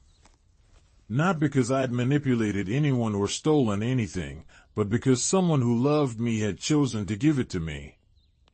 I went to Grandma's study and sat at her desk, running my fingers over the smooth wood. I could almost feel her presence, could almost hear her voice telling me she was proud, telling me I'd done the right thing. That night, I slept better than I had in months. No nightmares, no anxiety, just deep, dreamless sleep. When I woke the next morning, the sun was streaming through my window, and for the first time since Grandma died, I felt something like hope. The next few months passed quietly. The probate process moved forward without incident. Uncle Martin paid the legal fees, though Mr. Whitmore told me he had to take out a loan to do it. His business had failed, and Diane had indeed filed for divorce. He'd lost everything, not because of me, but because of his own choices, his own greed and desperation. I felt sorry for him, in a way. He was my uncle, my mother's brother, and there had been a time when I'd loved him. But he'd made his choices, and now he had to live with the consequences. In March, 6 months after Grandma's death, the estate was finally settled. The house, the land, and all of Grandma's assets were officially transferred to my name. I was, on paper at least, wealthy. $1.4 million, minus the legal fees and expenses, left me with about $1.3 million. It was more money than I'd ever imagined having. It was security, freedom, possibility. It was Grandma's final gift to me, and I was determined to use it wisely. I decided to keep the house. It was my home, filled with memories of the people I'd loved and lost. But I also decided to go back to school, to finish the master's degree in education I'd started before Grandma got sick. I wanted to be a teacher, wanted to work with kids who'd experienced loss and trauma, wanted to help them the way Grandma had helped me. I also started volunteering at the local hospice, sitting with patients who didn't have family, reading to them, holding their hands, making sure they weren't alone at the end. It was hard work, emotionally draining, but it felt right. It felt like honoring Grandma's memory in a tangible way. One day in late April, almost 8 months after Grandma's death, I was working in the garden, planting the tomatoes and peppers she'd always grown, when a car pulled into the driveway. For a moment, my heart seized with fear, thinking it might be Uncle Martin. But it wasn't. It was a woman about my age, with dark hair and kind eyes.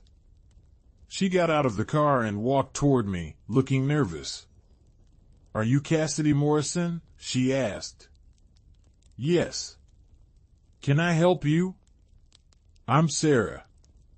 Sarah Morrison. I'm Martin's daughter. Your cousin." I stared at her, shocked. I'd known Uncle Martin had a daughter from his first marriage, but I'd never met her. She'd been raised by her mother in California, and Uncle Martin rarely talked about her. "I know this is weird," Sarah said quickly. "And I know you probably don't want anything to do with anyone related to my father. But I wanted to meet you. I wanted to tell you that I'm sorry for what he did, for how he treated you. And I wanted you to know that not everyone in the family is like him. Would you like to come in?"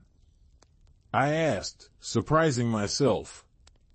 "I just made iced tea." We sat on the porch, sipping tea and talking. Sarah told me about her life in California, about her job as a social worker, about her own complicated relationship with her father. She'd cut him off years ago, she said, after he'd borrowed money from her and never paid it back. "I heard about Grandma Rose," she said. "I heard about the will and the fight. I wanted to reach out sooner, but I didn't know if you'd want to hear from me. But then I thought, we're family. We're the only family each other has left, really. And maybe we could try to have a relationship, despite everything." I looked at her, this cousin I'd never known, and felt something warm bloom in my chest. Maybe family wasn't just about blood. Maybe it was about choice, about deciding who you wanted in your life and who you didn't. "I'd like that," I said. "I'd like that a lot." Sarah stayed for dinner, and we talked for hours, sharing stories about our lives, our dreams, our struggles. She told me about Grandma Rose's visits to California when Sarah was young, before the falling out with Uncle Martin. She had memories of Grandma that I'd never heard, stories that made me laugh and cry. When she left, promising to visit again soon, I felt lighter than I had in months. I wasn't alone. I had family, real family, the kind you choose and build, not the kind that's forced on you by accident of birth. Over the next year, Sarah and I grew close. She visited often, and I flew out to California to see her. We talked on the phone every week, sharing the mundane details of our lives and the big moments too. She was there when I started graduate school, cheering me on. I was there when she got promoted at work, celebrating her success. And slowly, gradually, the pain of losing Grandma Rose began to ease. It never went away completely. I still missed her every day, still found myself wanting to tell her things or ask her advice. But the sharp, raw grief softened into something gentler, something I could live with. I heard through Mr. Whitmore that Uncle Martin had moved to Florida, trying to start over. He declared bankruptcy, lost his house, lost everything. Part of me felt vindicated. Part of me just felt sad. He'd had so much, a successful business, a family, a mother who loved him despite everything. And he'd thrown it all away because he couldn't accept that his actions had consequences. I never heard from him again. No apology, no attempt at reconciliation. And honestly, I was okay with that. Some relationships aren't worth saving.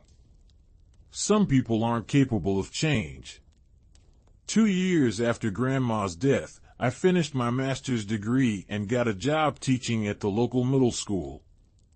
I loved it, loved working with kids, loved seeing them grow and learn and overcome their challenges. I used part of my inheritance to set up a scholarship fund in Grandma's name for students who'd lost parents and needed help paying for college. It felt right, felt like the kind of thing she would have wanted. I also started dating again, something I hadn't done in years. His name was James, and he was a teacher at my school, kind and funny and patient with my baggage. We took things slow, building a friendship first, then something more. He understood about loss, about grief. His father had died when he was young, and he knew what it was like to carry that weight. One evening in late summer, 3 years after Grandma's death, James and I were sitting on the porch, watching the fireflies dance in the twilight.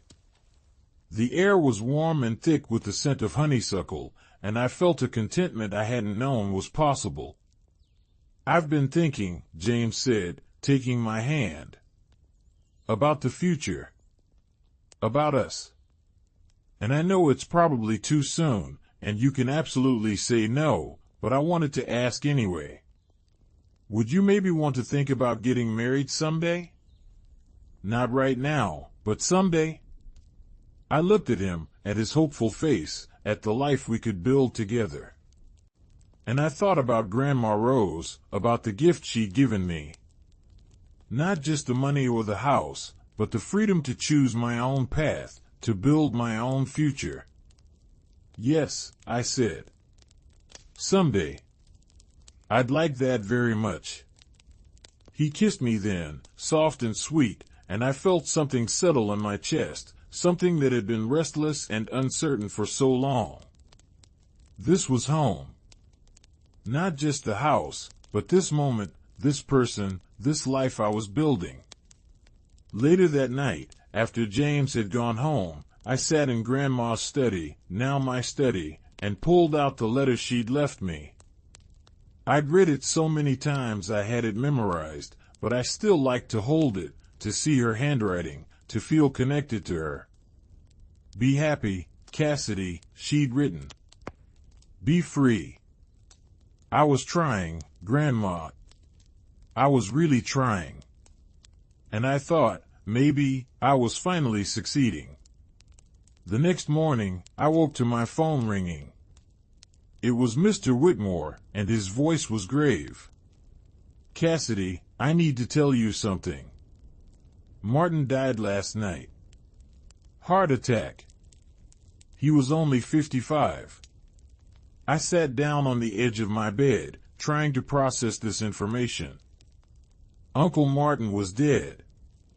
The man who'd tried to destroy me, who'd fought me for months, who'd made my life hell, was gone.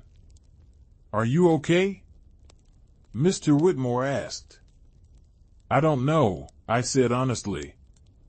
"I don't know how I'm supposed to feel." "However you feel is valid. He was your uncle, but he also hurt you badly. It's okay to have complicated emotions about this.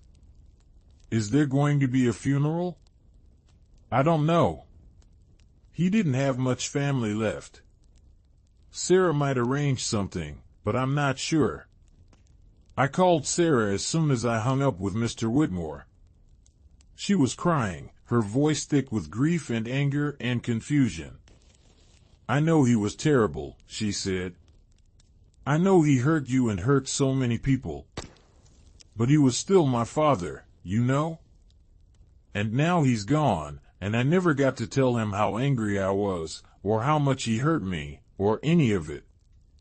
I never got closure. I'm so sorry, Sarah. Do you want me to come out there? Do you need help with arrangements? Would you? I know it's a lot to ask, but I don't think I can do this alone." "Of course. I'll book a flight today." I flew to Florida the next morning and spent a week with Sarah, helping her sort through Uncle Martin's belongings, arrange a small memorial service, deal with his debts and his estate. There wasn't much left. He'd been living in a tiny apartment, working as a sales clerk at a furniture store, barely scraping by. Among his things, I found a photo album. Old pictures of him and my mother as children, playing in the yard of the farmhouse. Pictures of Grandma Rose, young and beautiful, holding her babies. Pictures of a family that had once been whole and happy. I also found a letter, addressed to me but never sent. It was dated 6 months ago, written in Uncle Martin's shaky handwriting. Cassidy, it began. I don't expect you to forgive me. I don't expect you to even read this. But I need to say it anyway. I'm sorry. I'm sorry for what I did, for how I treated you, for trying to take what was rightfully yours. I was desperate and angry, and I convinced myself that I deserved that money, that Mother owed it to me. But the truth is, I didn't deserve it. I stole from her. I betrayed her trust. And she was right to leave everything to you. You were there for her when I wasn't. You gave up your life to take care of her, and I was too selfish and too proud to even visit. You earned that inheritance in ways I never could have. I know it's too late now. I know I destroyed any chance of having a relationship with you. But I wanted you to know that I recognized what I did was wrong. I wanted you to know that in the end, I understood. I hope you're happy, Cassidy. I hope you use Mother's gift to build a beautiful life. You deserve it. I'm sorry I tried to take it from you. Uncle Martin. I read the letter 3 times, tears streaming down my face. It didn't erase what he'd done. It didn't make the pain and fear and stress of those months go away. But it was something. It was acknowledgement. It was, in its way, closure. I showed the letter to Sarah, and we cried together, mourning not just the man who died, but the man he could have been, the father and uncle and son he should have been. The memorial service was small, just Sarah and me and a few people from Uncle Martin's work. We didn't talk about the will or the fight. We talked about the good memories, the moments when he'd been kind or funny or generous. We tried to remember the best of him, even though the worst had been so much more prominent.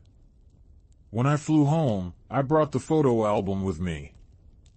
I put it on the shelf in Grandma's study, next to her journals and letters. It was part of the family history, part of the story of who we'd been and who we'd become. James was waiting for me at the airport, and I fell into his arms, exhausted and emotionally drained. "How are you?" he asked, holding me close. "I'm okay," I said. "I'm sad, but I'm okay." He apologized, in a letter. He never sent it, but he wrote it. He understood, in the end. That's good. That's really good. Yeah. It is. Life moved forward. James and I got engaged at Christmas, standing in the living room of the farmhouse, surrounded by decorations that had been Grandma's, ornaments that held decades of memories. We planned a small wedding for the following summer, just close friends and family. Sarah would be my maid of honor. It felt right, felt like building something new while honoring what had come before. I continued teaching, continued volunteering at the hospice, continued living in the house that Grandma had left me. I made it my own, slowly, carefully. I painted some rooms, updated the kitchen, planted new flowers in the garden. But I kept the bones of it the same, kept the essence of what it had been when Grandma was alive. Sometimes, on quiet evenings, I'd sit on the porch and think about everything that had happened. The grief, the fight, the betrayal, the victory.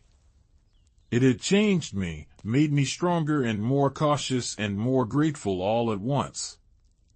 I'd learned that family wasn't always what you expected, that love could be complicated and conditional, that sometimes the people who were supposed to protect you were the ones you needed protection from.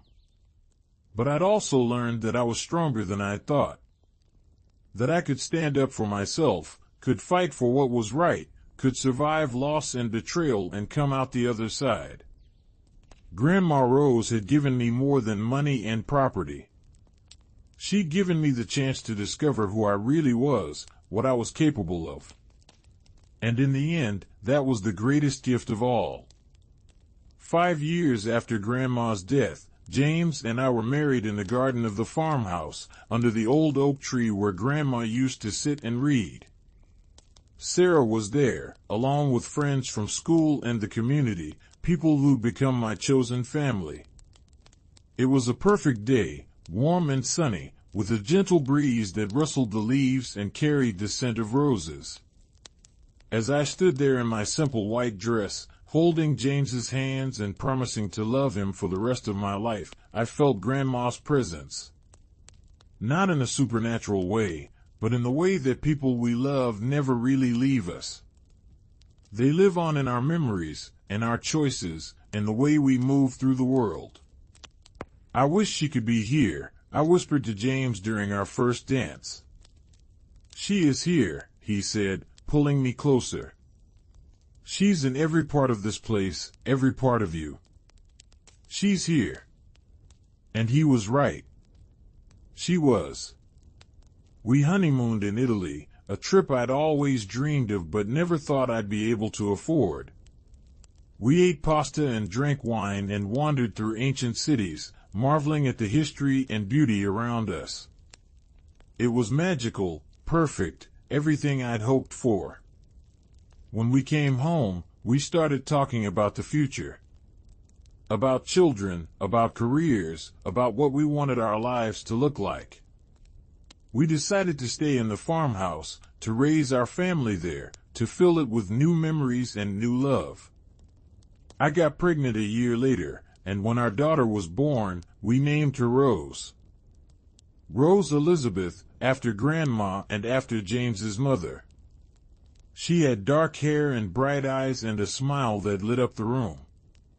Holding her for the first time, I felt a connection to all the women who'd come before me, all the mothers and grandmothers who'd loved and sacrificed and hoped for better futures for their children. Your great-grandmother would have loved you so much, I whispered to baby Rose as I rocked her in the nursery, the same room where my mother had slept as a child. She would have spoiled you rotten and taught you to make peach cobbler and told you stories about the old days. I'm going to tell you all about her, about how strong and kind and wise she was. I'm going to make sure you know where you came from. Sarah visited often, becoming Aunt Sarah to little Rose, bringing gifts and love and laughter. She'd gotten married too, to a wonderful man named David, and they were talking about having children of their own. We'd built something real, Sarah and I, a family based on choice and love rather than obligation. Sometimes I thought about Uncle Martin, about the path he'd chosen and where it had led him. I'd forgiven him, mostly, not because he deserved it, but because holding on to anger was exhausting and pointless. He'd been a flawed, desperate man who'd made terrible choices. But he'd also been human, capable of regret and understanding, even if it came too late. His death had been a kind of ending, a closing of a chapter. It had allowed me to move forward without the weight of his anger and resentment hanging over me. I hoped he'd found peace, wherever he was. I hoped he understood that I didn't hate him, that I'd never hated him, even when he'd been at his worst. The scholarship fund I'd set up in Grandma's name had helped dozens of students over the years. I got letters from them sometimes, thanking me, telling me how the money had changed their lives, had given them opportunities they never would have had otherwise. Each letter felt like a validation of Grandma's choice, proof that her gift was being used for good, that it was making a difference in the world. I continued teaching, finding joy and purpose in helping kids navigate the difficult years of adolescence. I saw myself in some of them, the ones who'd lost parents or who were struggling with family issues. I tried to be for them what Grandma had been for me, a steady presence, a safe harbor, someone who believed in them even when they didn't believe in themselves. James and I had 2 more children, a son named Thomas and another daughter named Grace. The farmhouse that had once felt so empty and quiet was now filled with noise and chaos and love. There were toys scattered across the living room floor, crayon drawings taped to the refrigerator, the constant sound of children laughing and playing and occasionally fighting. It was everything I'd never known I wanted, everything Grandma had hoped for me when she'd made her choice all those years ago. On the 10th anniversary of Grandma's death, I took the children to the cemetery. We brought flowers, bright sunflowers that had been her favorite, and we stood at her grave while I told them stories about her. She was brave, I said, holding Rose's hand while Thomas and Grace played nearby. She was kind and strong, and she loved her family more than anything. She made hard choices because she wanted to protect the people she loved. And everything we have, everything good in our lives, it's because of her. I wish I could have met her, Rose said, and she was 7 now, old enough to understand loss, old enough to feel the absence of someone she'd never known. Me too, sweetheart. Me too. But you know what? She's part of you. You have her name, and you have her strength, and you have her kindness. She lives on in you, in all of us. We stood there for a while, in the quiet of the cemetery, surrounded by the graves of people who'd lived and loved and left their marks on the world. And I felt grateful, so deeply grateful, for the gift I'd been given. Not just the money or the house, but the chance to build this life, to raise these children, to love and be loved. That night, after the children were in bed, I sat in Grandma's study and pulled out her letter one more time. I'd read it hundreds of times over the years, but it never lost its power, never stopped moving me. Be happy, Cassidy. Be free. I was, Grandma. I really was. I thought about writing her a letter back, something to express everything I felt, everything I'd learned, everything I'd become. But in the end, I decided that the best response wasn't words on paper. It was the life I was living, the choices I was making, the love I was giving and receiving. That was my letter to her. That was my thank you. I put her letter back in its place and turned off the light, walking through the quiet house to the bedroom I shared with James. He was already asleep, and I slipped in beside him, feeling the warmth of his body, the steady rhythm of his breathing. Outside, the night was full of sounds. Crickets chirping, an owl hooting in the distance, the wind rustling through the trees. The same sounds Grandma had heard for decades, the same sounds my children would hear as they grew up in this house. There was continuity in that, comfort. Life went on. People were born and died, loved and lost, struggled and triumphed. And through it all, there was this house, this land, this family. Imperfect, complicated, but real and enduring. I closed my eyes and let myself drift toward sleep, thinking about Grandma Rose, about Uncle Martin, about my parents, about all the people who'd shaped my life and then left it. They were gone, but they weren't forgotten. They lived on in my memories, in my choices, in the way I moved through the world. And maybe that was what inheritance really meant. Not just money and property, but the lessons we learned, the values we carried forward, the love we passed on to the next generation. Grandma had given me all of that, and more. She'd given me the foundation to build a life worth living. As I fell asleep, I whispered a final thank you into the darkness, knowing she couldn't hear me but saying it anyway. Thank you for loving me. Thank you for believing in me. Thank you for giving me the chance to become who I was meant to be. And in my dreams, I could almost hear her voice, warm and loving, telling me she was proud, telling me I'd done well, telling me to keep going, to keep building, to keep loving. I woke the next morning to the sound of children laughing, to sunlight streaming through the windows, to the smell of coffee brewing in the kitchen. James had gotten up early with the kids, letting me sleep in, and I could hear them downstairs, making breakfast, probably making a mess. I lay there for a moment, savoring the peace, the contentment, the simple joy of being alive and loved. Then I got up and went downstairs to join my family, ready to face whatever the day would bring. The kitchen was chaos, as always. Thomas had spilled orange juice on the floor. Grace was crying because she wanted pancakes, but James had made eggs.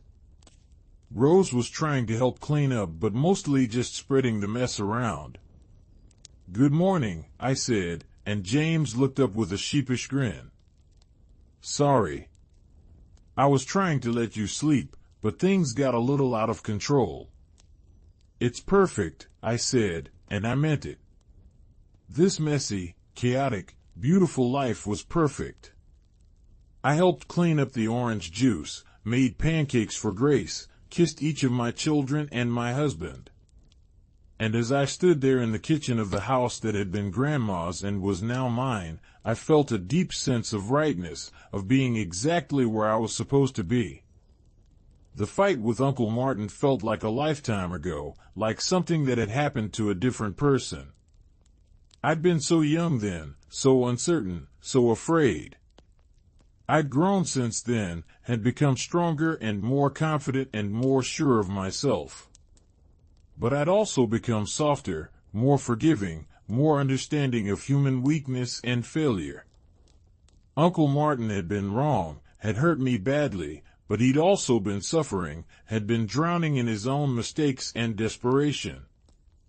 I didn't excuse what he'd done, but I understood it better now. And I hoped that wherever he was, he'd found the peace that had eluded him in life. Later that day, I was working in the garden, teaching Rose how to plant tomatoes the way Grandma had taught me, when my phone rang. It was Mr. Whitmore, and I smiled when I saw his name. He'd become a friend over the years, someone I checked in with regularly, someone who'd been there for me during the darkest time of my life. "Cassidy, how are you?" he asked, and his voice was warm and familiar. "I'm good, Mr. Whitmore. Really good. How are you?" "I'm well, thank you. Listen, I'm calling because I wanted to let you know that I'm retiring. I'm 82 years old, and it's time to hang up my hat. But before I do, I wanted to make sure all my clients were taken care of. I'm referring most of my cases to a younger attorney in town, Sarah Chen. She's excellent, very sharp, and I think you'll like her. Thank you, Mr. Whitmore, for everything. You saved me, you know. I don't know what I would have done without you. You would have been fine, Cassidy. You're stronger than you think. But I'm glad I could help. Rose was a dear friend, and protecting you, honoring her wishes, that was important to me. I'm proud of what you've done with your inheritance. She would be too. I hope so. I really hope so. I know so. Take care of yourself, Cassidy.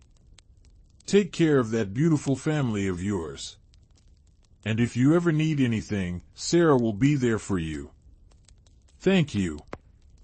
Enjoy your retirement. You've earned it." After we hung up, I sat in the garden for a while, watching Rose dig in the dirt, her small hands covered in soil, her face serious with concentration. She looked so much like my mother in that moment, like the photos I'd seen of my mom as a child. There was continuity in that too, a thread connecting past and present and future. "Mama, look," Rose called, holding up a worm she'd found. "Can we keep him? We need to put him back in the soil, sweetie. He helps the plants grow." "Oh. Okay." She carefully placed the worm back in the hole she dug and covered it with dirt. "There you go, Mr. Worm. Help the tomatoes grow big and strong." I smiled, feeling a rush of love so intense it almost hurt. This was what mattered.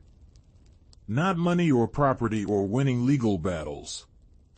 These moments. This love. That evening, after the children were in bed, James and I sat on the porch, watching the fireflies dance in the gathering darkness. It was a warm night, humid and still, the kind of night that felt suspended in time. Do you ever think about what your life would have been like if things had gone differently? James asked. If your uncle had won, if you'd lost the house and the inheritance? Sometimes, I admitted. But I don't think it would have destroyed me. I would have been okay, eventually. The money and the house, they're wonderful, but they're not what makes me happy. This is what makes me happy. You, the kids, the life we've built together. That's what matters. But the inheritance gave you the freedom to build this life. It gave you options, security. That's true. And I'm grateful for it every day. But I think I would have found my way eventually, even without it. Grandma's real gift wasn't the money. It was believing in me, showing me that I was worth fighting for. That's what changed everything. James squeezed my hand. She was right to believe in you. You're pretty amazing, you know that? I'm just doing my best. That's all any of us can do. We sat in comfortable silence for a while, listening to the night sounds, feeling the warm breeze on our skin. And I thought about all the paths my life could have taken, all the different versions of myself I could have become. But this was the path I'd chosen, or maybe the path that had chosen me. And I wouldn't change it for anything. Years passed. The children grew. Rose became a teenager, smart and strong-willed and passionate about social justice. Thomas developed a love for music, spending hours practicing guitar in his room. Grace discovered a talent for art, filling sketchbooks with drawings of the world around her. I watched them become themselves, these three unique individuals who'd come from me but were entirely their own people. And I marveled at the mystery of it, the way life perpetuated itself, the way love multiplied and expanded rather than diminishing. I continued teaching, eventually becoming the head of the English department at the high school. I loved my work, loved seeing students discover the power of words, the way stories could change lives and open minds. I thought often of Grandma, of the stories she'd told me, of the way she'd used words to teach and comfort and inspire. The scholarship fund grew, helping more and more students each year. Some of them came back to visit, to tell me about their lives, their successes, their gratitude. Each visit reminded me that Grandma's legacy was alive and growing, touching lives she'd never known, making a difference in ways she'd never imagined. Sarah and I remained close, our families intertwining, our children growing up together like siblings. She'd had 2 boys, and they spent summers at the farmhouse, running wild through the fields, swimming in the creek, building forts in the woods. It was the childhood I'd had, the childhood my mother had had, passed down through generations. On the 20th anniversary of Grandma's death, I organized a memorial service at the house. Sarah came with her family, along with friends from the community, former students, people whose lives had been touched by Grandma's generosity through the scholarship fund. We gathered in the garden, under the oak tree, and shared stories and memories. I talked about the fight with Uncle Martin, something I rarely discussed but felt was important to acknowledge. I talked about how Grandma had protected me, how she'd known what was coming and had prepared me for it. I talked about forgiveness, about understanding, about the complexity of family relationships. My uncle made terrible choices, I said, looking out at the gathered crowd. He hurt me, and he hurt his mother, and he hurt himself. But he was also human, flawed and desperate and struggling. I've forgiven him, not because he deserved it, but because holding on to anger was poisoning my own life. Forgiveness isn't about excusing bad behavior. It's about freeing yourself from the burden of resentment. After the service, Rose, who was 17 now and preparing for college, pulled me aside. "Mom, I want to ask you something. The scholarship fund, the one you set up for Great-Grandma Rose. I want to help run it. I want to be involved in choosing recipients and making sure the money goes to students who really need it. Would that be okay?" I felt tears spring to my eyes.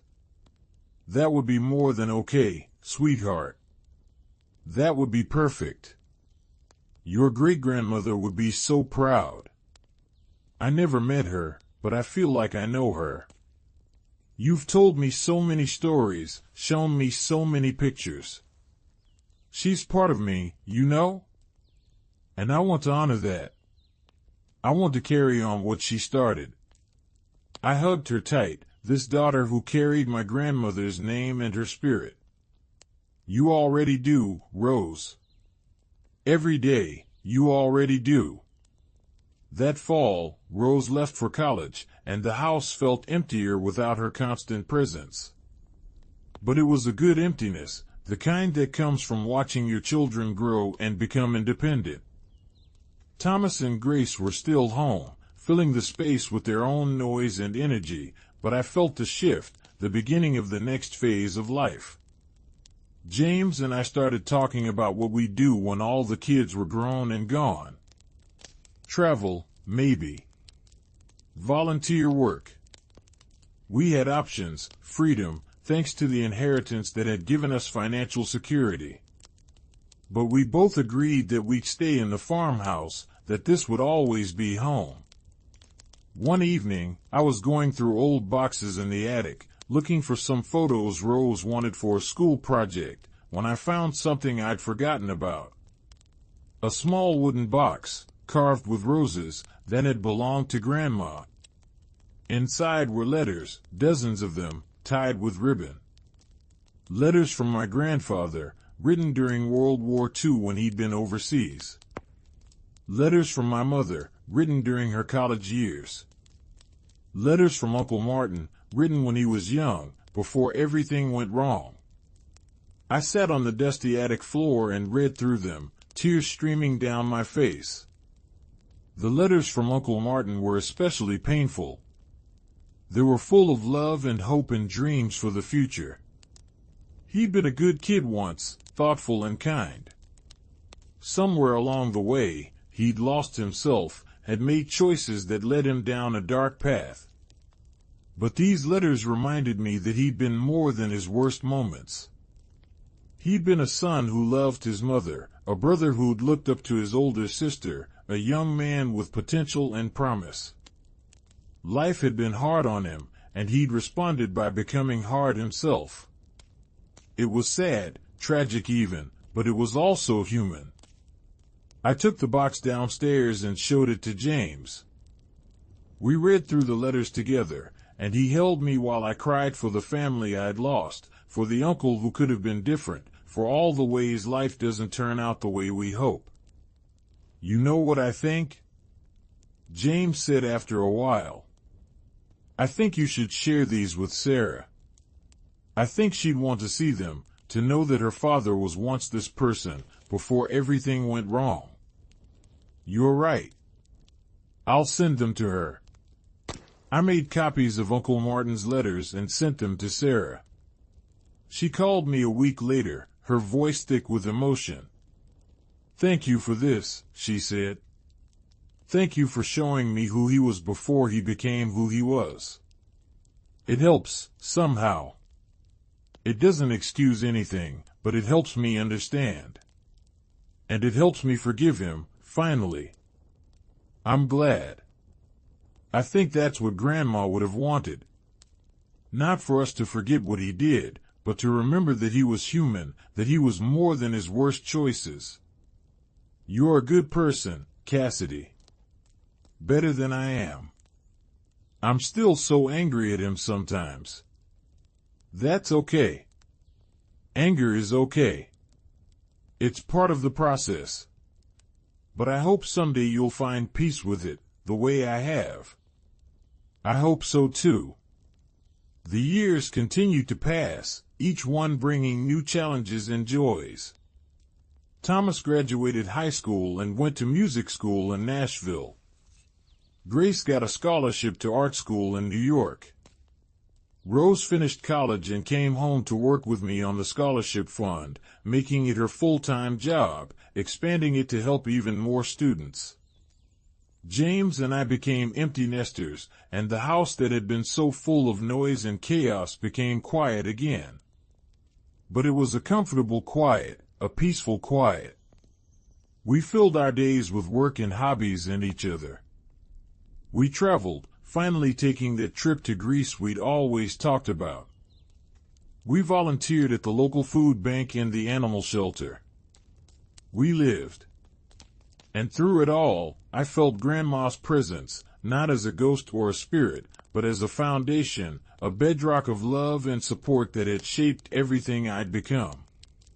Her gift had given me security, but more than that, it had given me the confidence to build the life I wanted, to take risks, to be generous with others the way she'd been generous with me.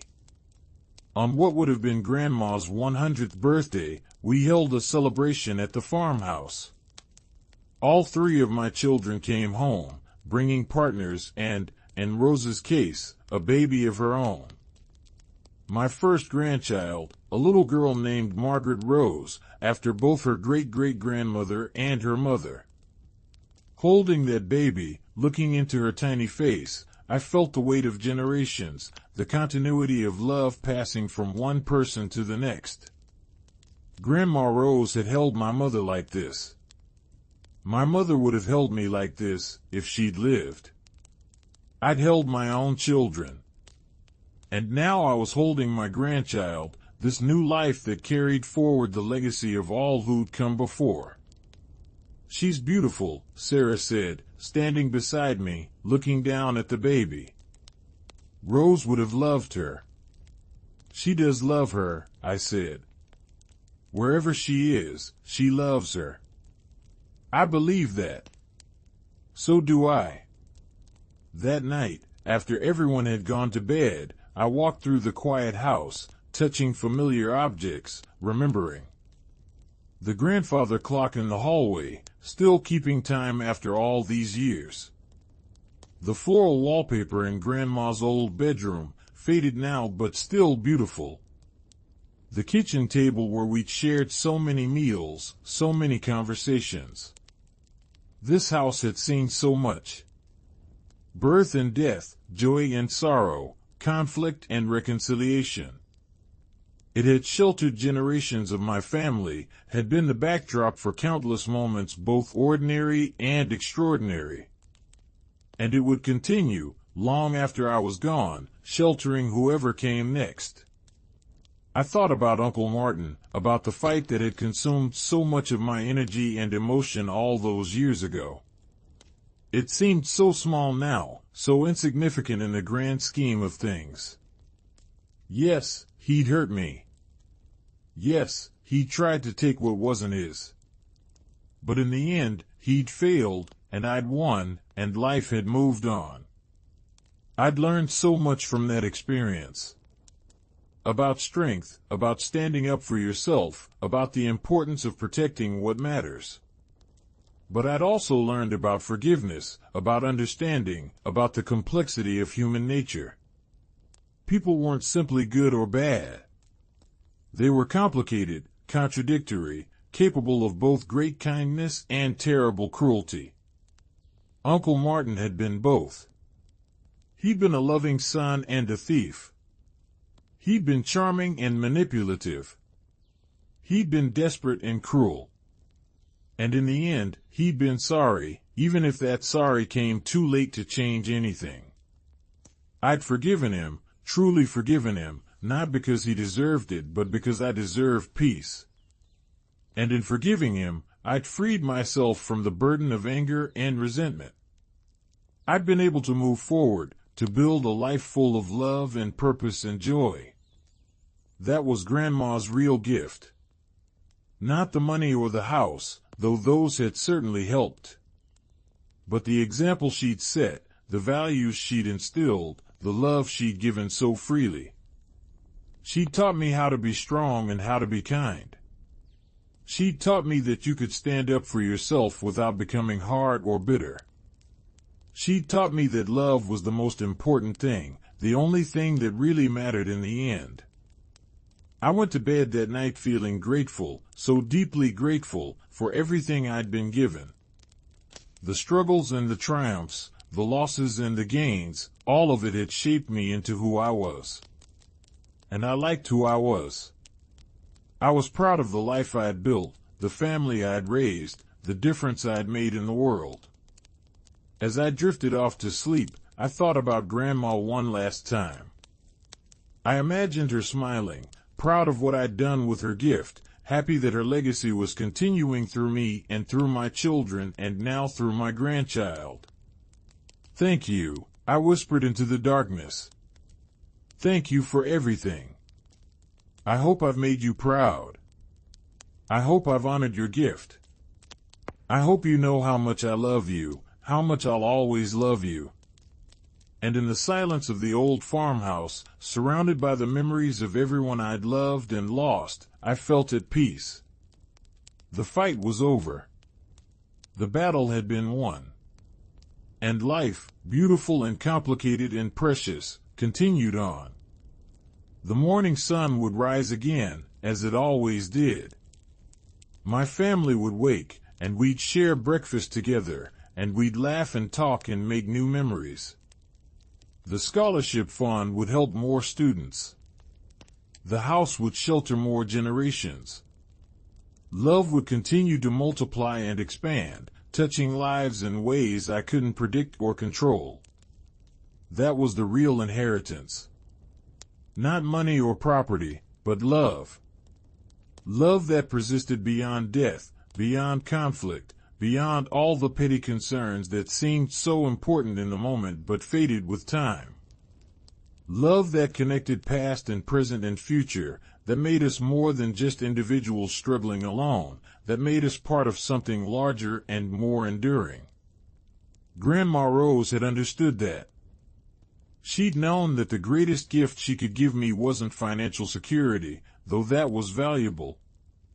It was the knowledge that I was loved, that I was worthy, that I had the strength to face whatever challenges came my way. And I'd taken that gift and multiplied it, passing it on to my children, to my students, to everyone whose life I touched. That was how love worked. It didn't diminish when you gave it away. It grew, expanded, became more than it had been. As I finally surrendered to sleep, I felt a deep contentment settle over me. My life hadn't been perfect. I'd faced loss and betrayal and struggle. But I'd also experienced love and joy and triumph. I'd built something meaningful, something that would outlast me, something that honored the people who'd come before and would benefit the people who came after. That was enough. That was more than enough. That was everything. The story of the will, of Uncle Martin's blackmail and the legal battle that followed, had become just one chapter in a much longer story. A difficult chapter, certainly, but not the defining one. What defined my life wasn't the conflict, but how I'd responded to it. Not the inheritance itself, but what I'd done with it. I'd chosen love over bitterness, forgiveness over resentment, generosity over selfishness. And in making those choices, I'd honored Grandma Rose in the deepest way possible. I'd become the person she'd believed I could be. And now, as I lay in the darkness of the old farmhouse, surrounded by the sleeping forms of my family, I knew that her legacy was secure. It would continue through my children and their children, through the students helped by the scholarship fund, through everyone who'd been touched by the ripple effects of her generosity. Nobody could have imagined what would happen when Grandma Rose made her choice to leave everything to me. Nobody could have predicted the fight that would ensue, the pain and struggle and eventual triumph. But looking back now, from the vantage point of years and wisdom, I could see that it had all been necessary. The struggle had made me stronger. The conflict had taught me valuable lessons. The victory had given me confidence and purpose. And Uncle Martin, for all his faults and failures, had played his part in my story. He'd been the antagonist, the obstacle I had to overcome. But he'd also been human, flawed and struggling, doing the best he could with the tools he had. I didn't excuse his behavior, but I understood it. And in understanding it, I'd found peace. The grandfather clock in the hallway chimed midnight, its deep tones resonating through the house. A new day was beginning. Another chance to love, to grow, to make a difference. Another opportunity to honor the gift I'd been given. I smiled in the darkness, feeling James's warmth beside me, hearing the soft sounds of my family sleeping in rooms throughout the house. This was my inheritance. Not just money and property, but this. This love, this family, this life. And it was more valuable than anything that could be measured in dollars or written into a will. It was the true legacy of Rose Margaret Morrison, passed down through generations, growing and evolving but never diminishing. As sleep finally claimed me, my last conscious thought was a simple one, but it contained everything that mattered. I am loved. I am blessed.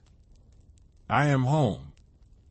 And in the morning, when the sun rose over the Virginia hills and streamed through the lace curtains of the old farmhouse, I would wake to another day of this beautiful, complicated, precious life. Another day to honor the past while building the future. Another day to love and be loved. That was the real story. Not the conflict or the inheritance or the legal battle. But this. The life that came after. The love that persisted. The legacy that continued. Nobody imagines what will happen when they make a choice, when they leave a gift, when they set events in motion. But Grandma Rose had imagined something. She'd imagined me, happy and free, building a life worth living. And she'd given me the tools to make that imagination a reality. I'd taken those tools and built something beautiful. Something that would last long after I was gone. Something that would touch lives I'd never meet in ways I couldn't predict. That was the power of love, of generosity, of believing in someone enough to give them a chance. Grandma had believed in me, and I'd proven her right. And now I believed in my children, and my students, and all the people whose lives I touched. I was passing on the gift she'd given me, multiplying it, expanding it, making it more than it had been. And somewhere, somehow, I believed she knew. I believed she was proud. I believed she was at peace, knowing that her choice had been the right one, that her gift had been used well, that her love continued to ripple outward, touching more and more lives with each passing year. The fight with Uncle Martin, the blackmail and threats and legal battles, all of that had been real and painful and difficult. But it hadn't defined me. It hadn't broken me. It had tested me, challenged me, forced me to discover strengths I didn't know I had. And I'd emerged from it stronger, wiser, more compassionate. That was the unexpected gift of the struggle. Not just the victory, but the growth that came from fighting for what mattered. The confidence that came from standing up for myself. The wisdom that came from facing my fears and overcoming them. Uncle Martin had tried to destroy me, but instead, he'd helped forge me into someone stronger.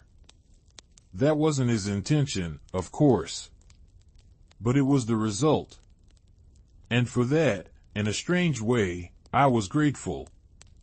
Not grateful for the pain or the fear or the stress, but grateful for the opportunity to prove to myself that I was capable, that I was strong, that I could face adversity and come out the other side intact.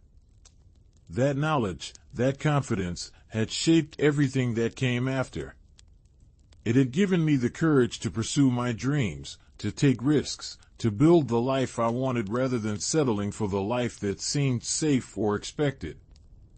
And now, lying in the darkness of the old farmhouse, surrounded by the evidence of a life well lived, I felt complete.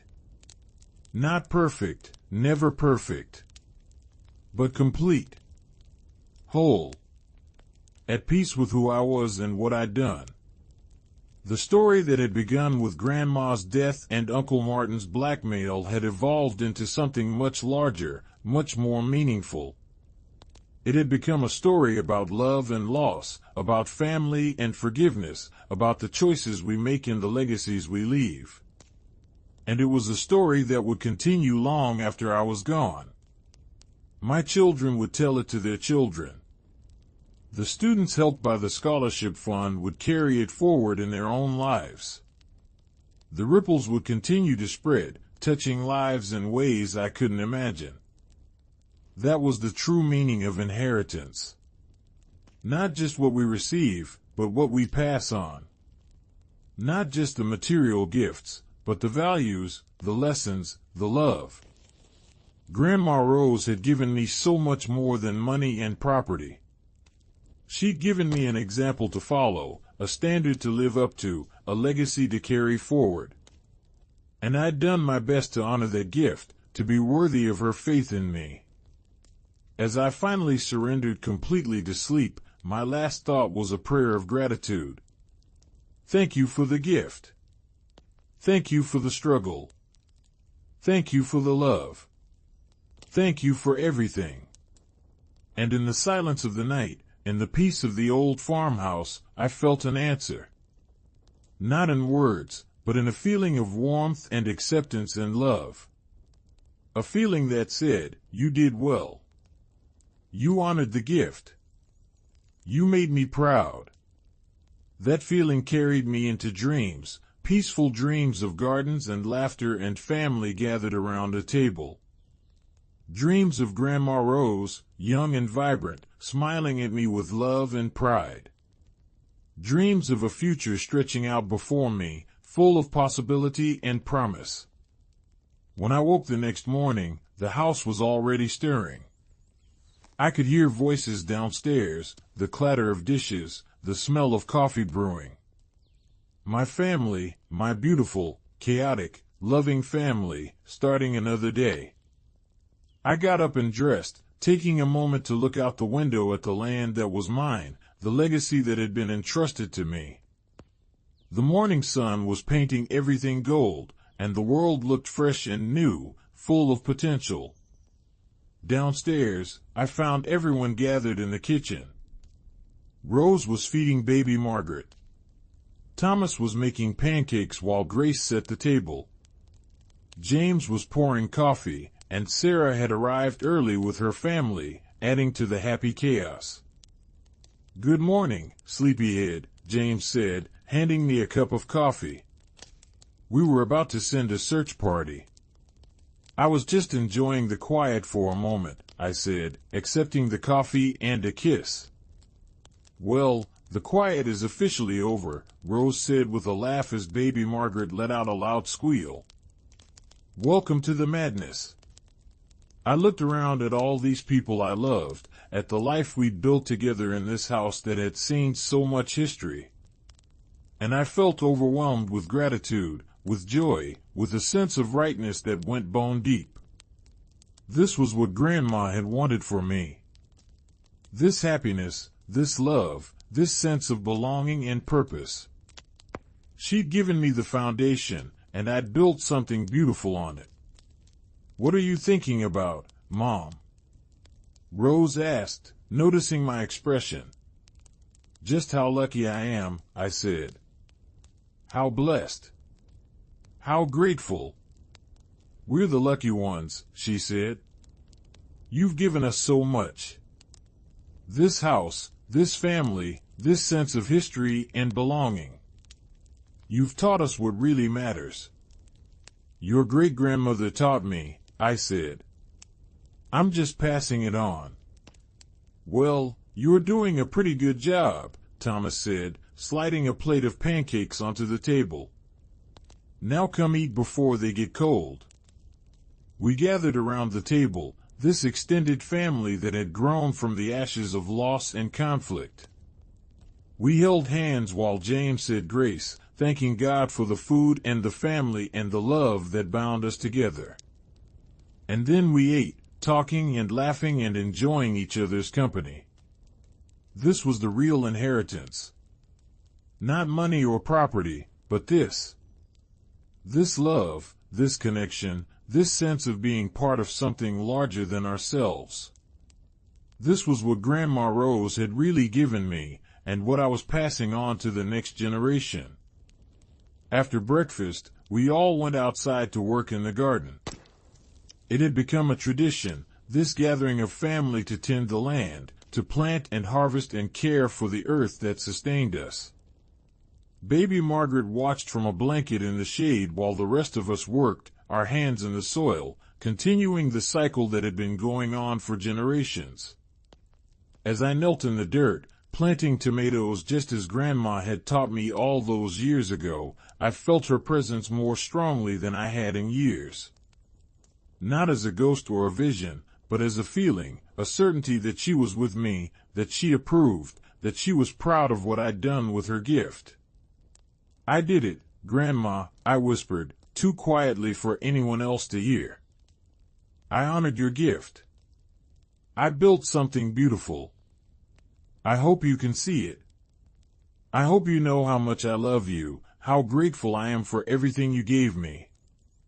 The breeze picked up, rustling through the leaves of the old oak tree, and I chose to believe it was her answer. A gentle touch, a whispered acknowledgement, a blessing from beyond. I stood up, brushing the dirt from my knees, and looked around at my family working together in the garden. This was my legacy now. These people, this love, this life. And someday, when I was gone, they would carry it forward, passing it on to their children and their children's children. The story that had begun with such pain and conflict had transformed into something beautiful. The inheritance that Uncle Martin had tried to steal had become something far more valuable than money. It had become a foundation for love, for family, for making a difference in the world. And that was the real victory. Not winning the legal battle, though that had been important. But this. Building a life worth living. Creating a legacy worth leaving. Honoring the gift by using it well. As the day wore on and the sun climbed higher in the sky, we finished our work in the garden and moved to the porch for lemonade and conversation. The children played in the yard while the adults talked, sharing stories and making plans for the future. I sat in Grandma's old rocking chair, the one she'd sat in for decades, watching the world go by. And I felt a deep sense of continuity, of being part of a chain that stretched back into the past and forward into the future. I was a link in that chain, connecting what had been with what would be. And I was determined to be a strong link, a worthy link. To honor those who came before by living well, by loving deeply, by making a difference. to give those who came after a foundation to build on, just as Grandma had given me. That was the true meaning of family, of legacy, of inheritance. Not just what we received, but what we did with it. Not just the gifts we were given, but how we multiplied them and passed them on. As the afternoon faded into evening and the family began to pack up to leave, I hugged each person tightly, holding them close, memorizing the feel of them, the smell of them, the sound of their voices. These moments were precious, fleeting. Life moved so fast, and before you knew it, everything changed. But love remained. Love persisted. Love was the constant in a world of change. After everyone had gone and the house was quiet again, James and I sat on the porch watching the sunset. The sky was painted in shades of orange and pink and purple, a masterpiece that appeared and disappeared in the space of an hour. "It was a good day," James said, taking my hand. "It was a perfect day," I agreed. "Do you ever regret it? The fight with your uncle, the stress of it all? Do you ever wish things had been different?" I thought about it for a moment, really considered the question. "No," I said finally. "I don't regret it. It was hard, maybe the hardest thing I've ever been through. But it taught me so much. It made me who I am. And it led to this, to all of this. So no, I don't regret it. I'm grateful for it, in a strange way. You're an amazing woman, Cassidy Morrison. Have I told you that lately?" "Not in the last few hours," I said with a smile. "Well, consider yourself told. I'm lucky to have you. I'm lucky to have you too. Lucky to have all of this." We sat in comfortable silence as the sun disappeared below the horizon and the first stars began to appear. The night sound started up, crickets and frogs and the distant hoot of an owl. The same sounds that had filled this place for generations, that would continue long after we were gone. And I felt at peace. Complete. Whole. The story of the will, of Uncle Martin's blackmail, of the legal battle and the eventual victory, had become just one part of a much larger story. A story about love and family, about loss and healing, about the choices we make and the legacies we leave. It was a story that would continue long after I was gone, carried forward by my children and their children. And in that continuation, and that passing on of love and values and lessons learned, Grandma Rose's gift would live forever. That was the real inheritance. Not the money or the house or the land, but the love, the strength, the wisdom to build a life worth living and a legacy worth leaving. And as I sat there on the porch of the old farmhouse, holding my husband's hand and watching the stars come out one by one, I knew that I had honored that gift. I had taken what Grandma Rose had given me and multiplied it, expanded it, made it more than it had been. I had won not just the legal battle, but the larger war. The war against bitterness and resentment. The war against letting pain define me. The war against giving up or giving in. I had won by choosing love. By choosing forgiveness. By choosing to build rather than destroy, to create rather than consume, to give rather than take. And in making those choices, I had become the person Grandma Rose had believed I could be. I had fulfilled her faith in me. I had proven her right. That was the greatest victory of all. Not the money or the property or the legal triumph, but becoming worthy of the gift I'd been given.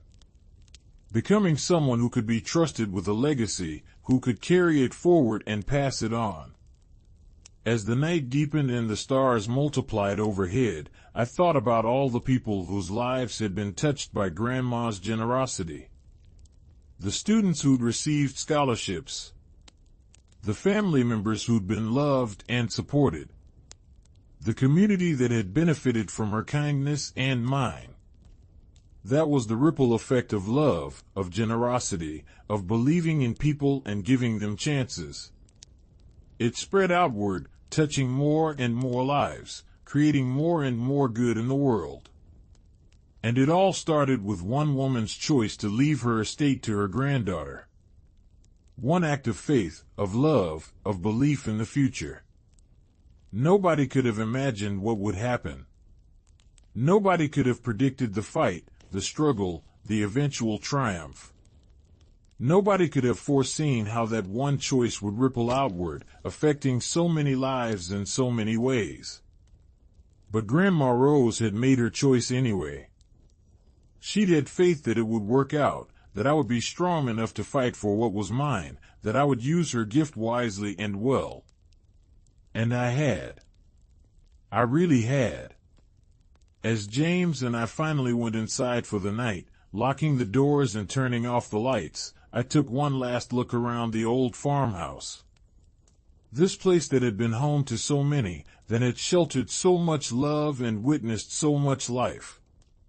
"Thank you," I whispered one more time. "Thank you for everything." And then I climbed the stairs to bed, ready to rest, ready to dream, ready to wake up tomorrow and do it all again. Ready to continue living this beautiful, complicated, precious life that had been given to me. The fight was over. The battle was won. And life, in all its messy glory, continued on. That was the real story. Not the conflict or the inheritance or the legal drama. But this. The life that came after. The love that persisted. The legacy that continued. Nobody imagines what will happen when they make a choice, when they set events in motion, when they leave a gift. But whatever happens, whatever struggles and triumphs follow, the important thing is how we respond. How we choose to move forward. How we decide to use what we've been given. Grandma Rose had given me everything. And I had taken that gift and built something beautiful with it. Something that would last long after I was gone. Something that honored her memory and her faith in me. That was enough. That was more than enough. That was everything. And as I fell asleep that night, surrounded by love and peace and the comfort of home, I knew that I had done what she'd asked. I had been happy. I had been free. I had lived well. The rest was just details. The important thing was the love, the family, the legacy. The important thing was that I had honored the gift by using it well, by passing it on, by making a difference in the world. And that was a victory that no one could ever take away from me. Not Uncle Martin, not anyone. It was mine, earned through struggle and choice and determination. It was the real inheritance, the one that mattered most.